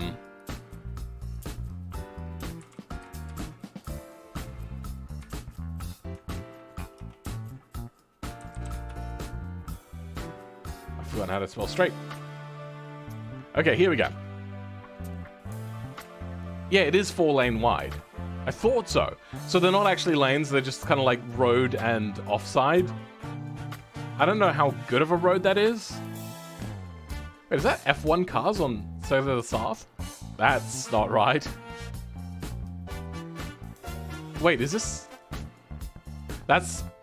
This is using a thing called a tilt shift lens, by the way, this image here. And tilt shift is a really cool in-camera thing you can do with lenses. It's a special sort of lens. Tilt shift lenses do the coolest things. They make things look like toys. Yeah. This is not a model. This is how tilt shifts worked. If you guys don't know what tilt shift is, oh my god, it's so much fun to play with tilt shift. I played with tilt shift myself, working in the film industry for a little while. Like, none of these are models. All of these are actually real life. I wonder if you need to see an image, a bigger image. That's low resolution. But yeah, that is real. That is not a model. That's... Tilt shift is just so cool. I'll show you a little bit of it. I won't show you much because I don't want to take away from the guy's thing. Tilt, shift, drift, event. Here we go. We'll show you a little bit of this guy's video. This is one of the coolest uses of tilt shift in the world. Like, look at them. They look like toys and they're people. Let's go to where the cars are going. No. Oh, here we go. Look at that. And they played with a shutter speed to make it look like a stop motion. That's just a little bit of extra thing that they did themselves. But tilt shift is so cool. It is one of my favorite camera things of all time. Oh my god, they just look like toys. Every time I watch this video, I get all giddy and I'm like, I want to go out and film tilt shift. Tilt shift lenses are very expensive. So yeah, that's a thing. Go check out tilt shift lenses for like some cool video stuff.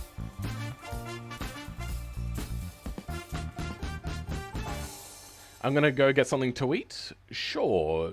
Damn, it looks like models. Yeah, tilt shift is so cool. And now I just want to stop the stream and go out and use a tilt shift. Unfortunately, I don't have tilt shift, so... Wait, hold on. Oh, I do! Now, it doesn't work very well, as it is a dumb adapter and all that sort of stuff. But this is a tilt shift adapter. If you have a thing like a Sony camera like I'm using, you can then use a camera where the lens is meant to be further away from the sensor, and then this weird sort of adapter, except it's seized. There we go.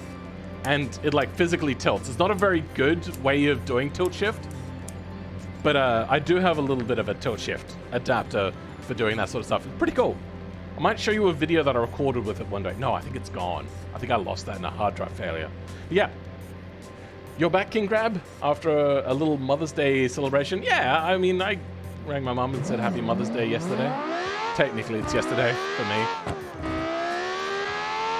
Olivia Sion to start with. This is meant to be just rear-wheel drive, correct? Can't actually see. Yeah, it doesn't look like we have all-wheel drive.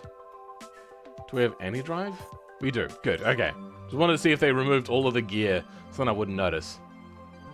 Now, what is this again? A V10 twin turbo. Okay. I accidentally turned the engine off at some point. Okay. Brake, turn in. How about trail braking? The brakes are so good, the trail braking is hard to do. Feels like this thing could do with more power. Maybe that's ESC kicking in? A little bit. Okay. Braking bias is a little bit... No, your front tires are too narrow. That's the problem. Should have had wider front tires and tried to work that out. Not paying attention. Alright, let's turn this to... I only have sports. Okay, let's turn this to sports. Oh. They're using a, sequential... Oh, no, that's just a straight-up manual. Okay. These cars will use, I believe, DCTs. I'm not sure. It's been a while since I've looked at the rules. But I'm pretty sure they use, a DCT or a sequential, and not a straight manual. I don't think there's many race series that require you to use them. Oh, the brakes do pull you up quite a bit.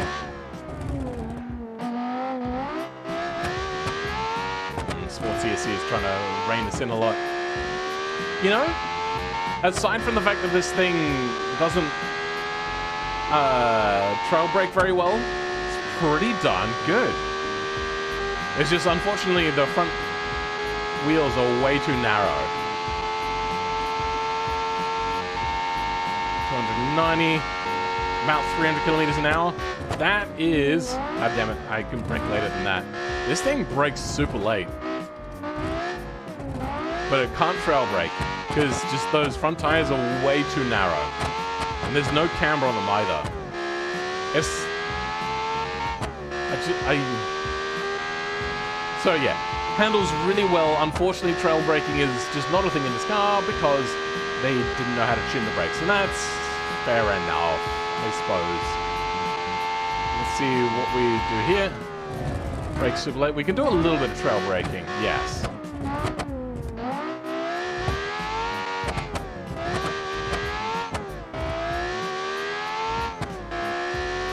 Don't know if a normal manual car came in the form of flappy paddles. Yes, actually, they did. They were automatically controlled manuals. I don't think you had a clutch, though. Yeah, manuals only came in stick shift or column shift. Nope. They have been automatically controlled manuals. And I think, F1 in the 70s actually tried out an automatically controlled manual. With, I'm not actually sure if it had flappy pedals or a sequential shift sort of style. That was not the corner I was expecting. Once again, brakes are much stronger than what I expected them to be.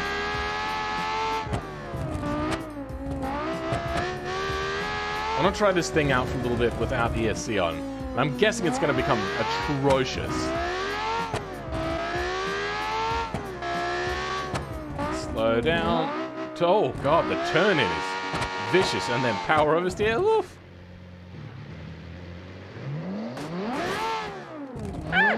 Now it's considerably harder to control without ESC on. Wait, what? I didn't mean to go back this far. Give me a second.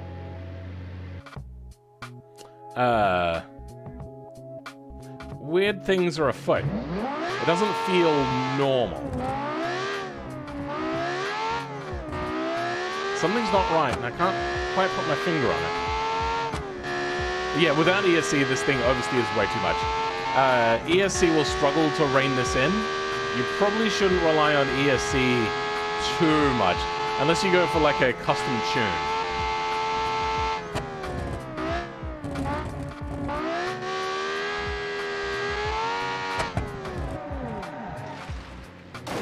Okay, not the worst. Let's turn ESC back on. The unfortunate thing is ESC is not is not great. It's just kind of mediocre and okay. I see a manual converted using pneumatics to make it work with the pedals, basically pneumatic pistons to move the lever into... I don't know. But there has been automatically controlled manuals. I think Ferrari and Aston Martin both tried the system. And they did away with synchro mesh gearboxes. to down the shift time because they could shift perfectly, being computer controlled. In the later ones, that is. And that's for road cars. I know Ferrari did it. I think Aston Martin did it. Porsche might have done it. Porsche did a lot of weird and quirky things.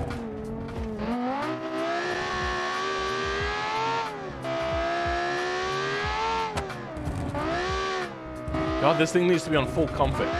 Because even though you've tried to tune it out, there's way too much oversteer. I can see that the front tires also have like no camber. Or nearly no camber. Yeah, you've tried to rein it in. Unfortunately, you probably should have just scrapped your driveline choice and gone for a lighter engine, maybe? Like a lighter V6 with lots of power instead? Because as it stands, too much oversteer on the rear.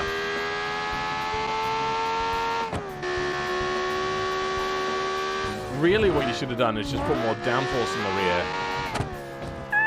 Oh good, I can go through that. Now that I'm learning to push this thing harder, there is like a definite limit where the thing just becomes a total dog.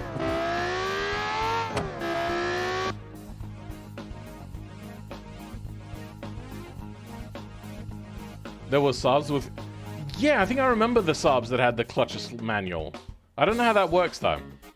Then an electronic clutch with a gear lever was fairly terrible. Really? That's hilarious. They'd have to like electronically control the throttle as well. I wouldn't mind trying one of those out though. I might see if I can find one and test drive it for a video or something in real life. Was just a car maker, but also an engineering consultant, though that didn't really explain the questionable things they've done. Yeah, fair enough. Porsche used to be just an engineering firm, basically. They did their own cars, but their sales were so abysmal that they almost entirely shifted to a consultation firm. It was when they made that Volkswagen that ended up not happening that they started to see success again, and they were like, you know what, I think we can do this. And they ran the front engine cars for quite a while until they went back to making rear engine cars. This thing is so scary. Yeah, alright. Let's go ahead. Since it's a race car, it's not a road car, we'll give this thing a simplified fell score. Give me a second.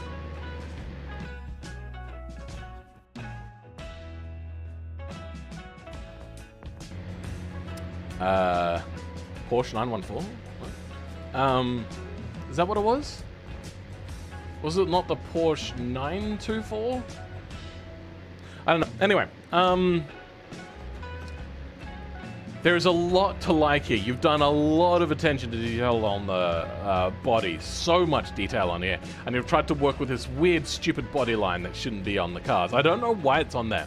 I've never seen anybody use it to a good effect. It just looks weird and bad. I was going to wait for the devs. Hold on, let's move that off screen because I don't want to show the projects I'm working on currently. I want to leave it as a surprise. Body rework. Yeah. Okay, so I've been working on this. And it's basically that body. It's the normal version though. Without that body line and a few other things, like having the this part here so you can put trim over the wheel arch areas, which you may have noticed you can do on some bodies and can't on others. This is such a difficult body to work with, and these lines have not come out particularly great. As you can see, there's crease lines. Yeah, it's hard. It's very hard to do, to work on an existing body without the original working files, but we're getting there. And when this one comes out, I'll make it available. I wanted to have it be on the, like as a part of the bodies that are already there in automation. Unfortunately, that's not an option. Anyway, that's that. Welcome, Chris Games. I don't believe I've seen you around here before, so welcome. And if you have been around here before, I'm sorry. So yeah, I'm just going to go ahead and say that you've done a fairly good job. Unfortunately, you wanted an engine which with automation doesn't work. If you wanted to make this work, what you could have done is, let's have a quick look on the inside. Where is the engine? Yeah. So you could have visually moved the engine forwards in automation. Then in BeamNG, what you would do is you see this engine 5, engine 1. If you've watched my videos on how to move nodes, what you would do is you would take those engine nodes and the engine gearbox nodes, and you would just move them forwards. And moving them forwards would help your weight distribution, which means you could have different tires on the front. It gets really tricky because then you have to go back, you have to edit the tires, bring them back in. There is other ways of doing it, but I think having a more centralized weight distribution or going with a lighter engine is really your only choice to make this car really good. As it stands, it's just kind of good in many ways, but fundamental problems, including the weird weight distribution and the fact that you had to use narrower front tires, all that sort of stuff. Lots of compensation for the problems of automation, unfortunately, because automation is flawed. Hopefully they fix the weight distribution slider, but there's no guarantee for that. 1,100 kilos, not bad. Yeah. God, I do love the look of it, but I hate the handling of it. Kind of. It's in like no man's land. It feels weird. Very, very weird. Is there J-beam editing? No, not by the looks of it.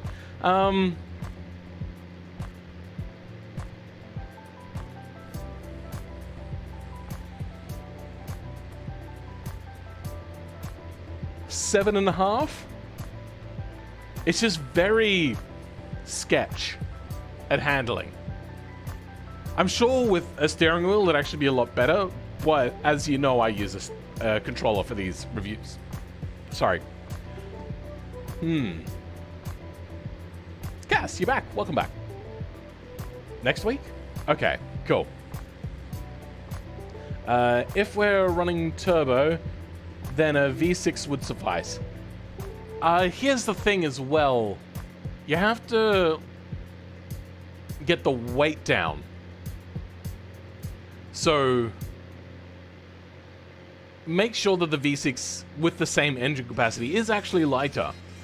What you'd also probably benefit from is actually a flat engine. Now I know the most race series don't use flat engines, but a flat engine from automation would actually get the center of gravity lower, which would also help a little bit with handling. I think if you do a lot of work, get those front tires wider, move that weight distribution forwards, it'd be a really phenomenal car. That would probably immediately put you up to a 9, because there is so much love and attention that you've put into this fantastic looking car. Well done on that. For the looks, it's like a 9. The only thing being, automation's shitty choice to put that weird line. The more I thought about it, like originally when I was doing it, I was like, you know what, I'll be courteous. They probably put it on there to kind of break up the design a little bit. I actually smoothed it out and it looked okay. And then I started to think, well, maybe it's just more of an accent line. Then I thought, but wouldn't that be the choice of the designer and not the choice of the body maker? And just the more I think about it, the more I just think that it was a really bad choice to put that weird line in there. I don't get it. Maybe it's to distinguish it a little bit more, but it's weird. Okay, cool. Let's go to the final car? Yeah, the final car. Let's take that to the America track. America. There we go, West Coast. And we'll, yeah, we'll do a little bit of racetrack, and then we'll take it to the drag strip all the way, like halfway around. And then load times, because BeamNG is poorly optimized. America! Fuck yeah! I watched Team America for the first time the other day, in a very long time. Some of it doesn't stand up so well, but a lot of it really friggin' does. It's so funny. Just keep in mind, it's from an earlier time period, but it's so good. I love it. Big old V8 motor. Or, as what you should say is V8 motor. Ah!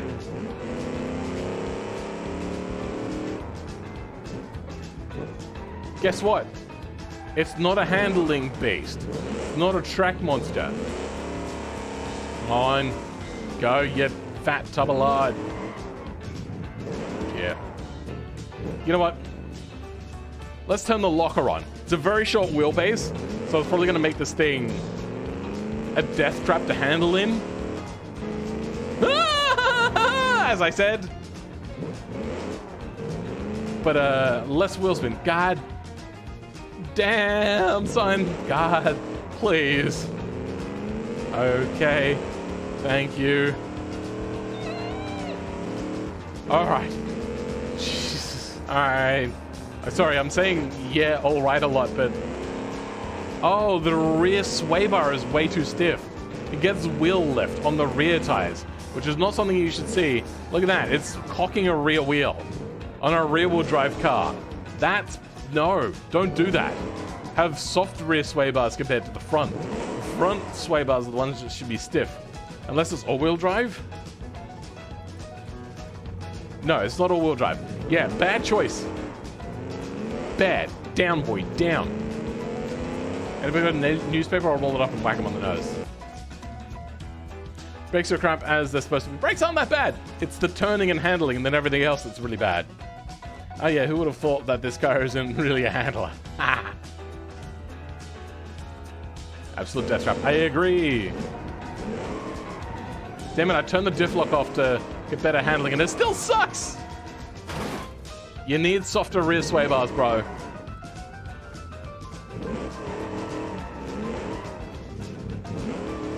Damn it. Without the diff lock side, it struggles to put the power down because the rear sway bar is too stiff. And also BeamNG sucks at handling gears. Alright, let's try this out. As we know the handling is absolute hot garbage. It's kind of like the right song for it as well, isn't it?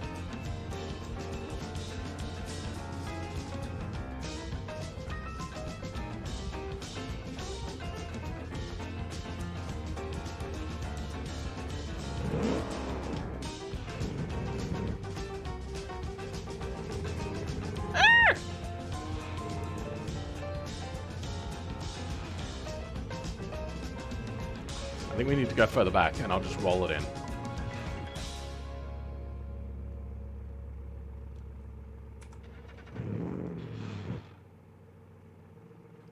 I think it's trying to... Yeah, alright.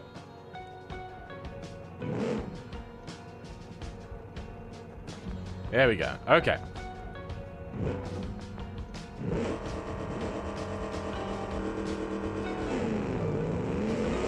Alright, we're a little bit faster, but I think that's because we have the diff locks in. That, and also I think it goes a little bit easy on us. And the time is 13 seconds. You know? Actually, pretty decent. This car sucks, though, to drive. My god. I don't think I looked at the interior very much last time. Let's go have a look at the interior before we sign off in this video. Interior, fairly decent. Your steering wheel is at the wrong angle. Gauges are fine. Maybe a little bit big. These switches way too massive. Way too massive. The rest of it, there's a lot to like here. Is that a rear spoiler? Damn, bro. And an aerial? Oh no, there is a radio in here. Though it probably wouldn't have come with a radio back in the day.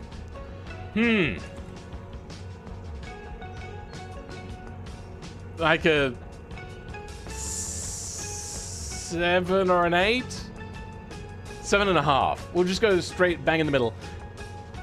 Footballs and burgers? What? What are we talking about?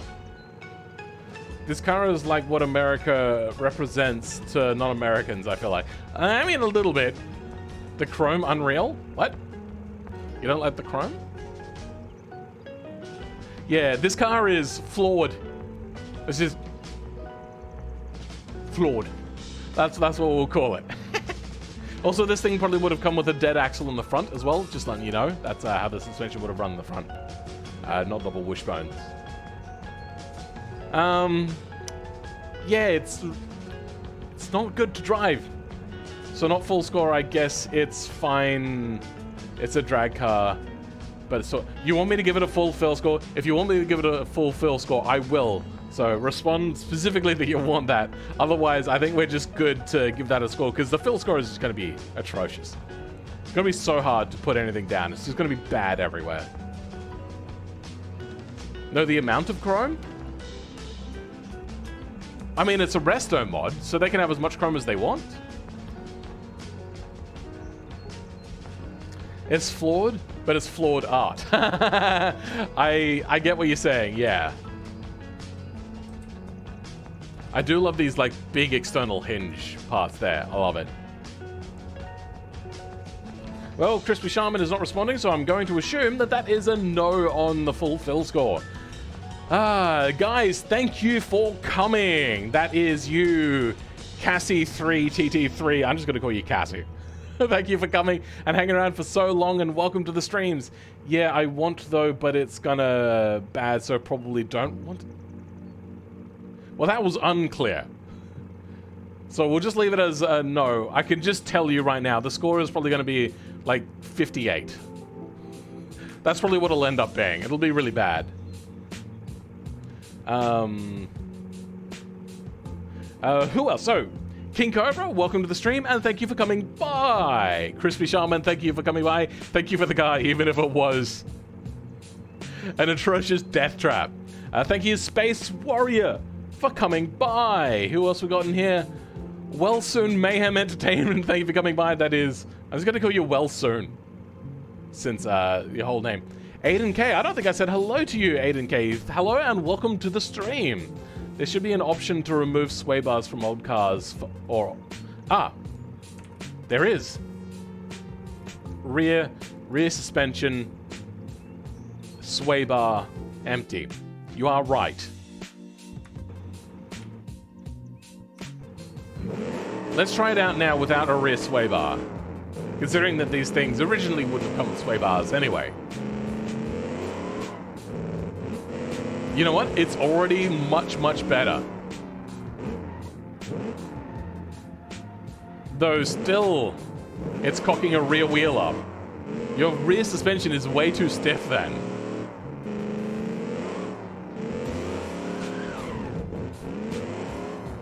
Yeah, it's just your rear suspension is stiff, not the sway bars apparently. I don't know how you manage that. I mean, I know how you manage that, but I don't know why you reached that conclusion. That was your best option. All right.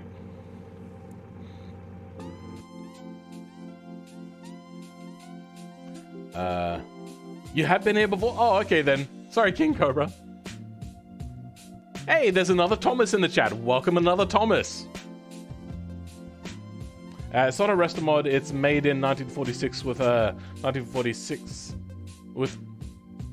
Also, this isn't a resto mod.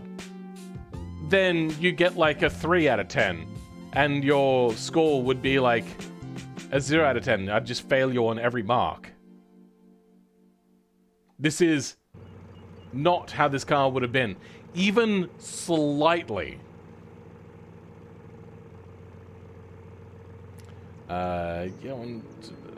Who else we got in here?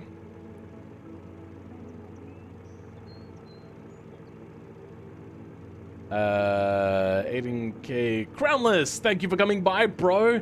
I wonder if you've dropped your doing timestamps. I wouldn't blame you if you did. Flame Z, thank you for coming by and hanging around for so long and for being such a long-time viewer. Ringo, thank you for coming by and for giving me your cars. Thank you. I don't know if I've said yet, but Chris Games, thank you. And who was the other one? I saw another one here a second ago, but my brain is failing me. Another Tom. Mr. Cheese, thank you for coming by and for your cars. Benjamin, thank you. Canadian Steel, thank you for stopping by. Sorry. XD, thank you for stopping by as well. Rob Beamer, thank you for coming by and for your car. Who else we got in here? Thank you for the porn advertisement. Space Warrior, I think I've said already. Cheeky, thank you for coming by and for being drunk, apparently, because your comments made little to no sense sometimes. And that's about it. We'll just go back to current chat. At least the handling is realistic? No, it's not. This was a very nice stream. Liked it a lot. Well, thank you everyone for coming by. That is the end of the stream today. I hope you have all enjoyed it. I'm gonna go rest my voice, maybe have some food to eat.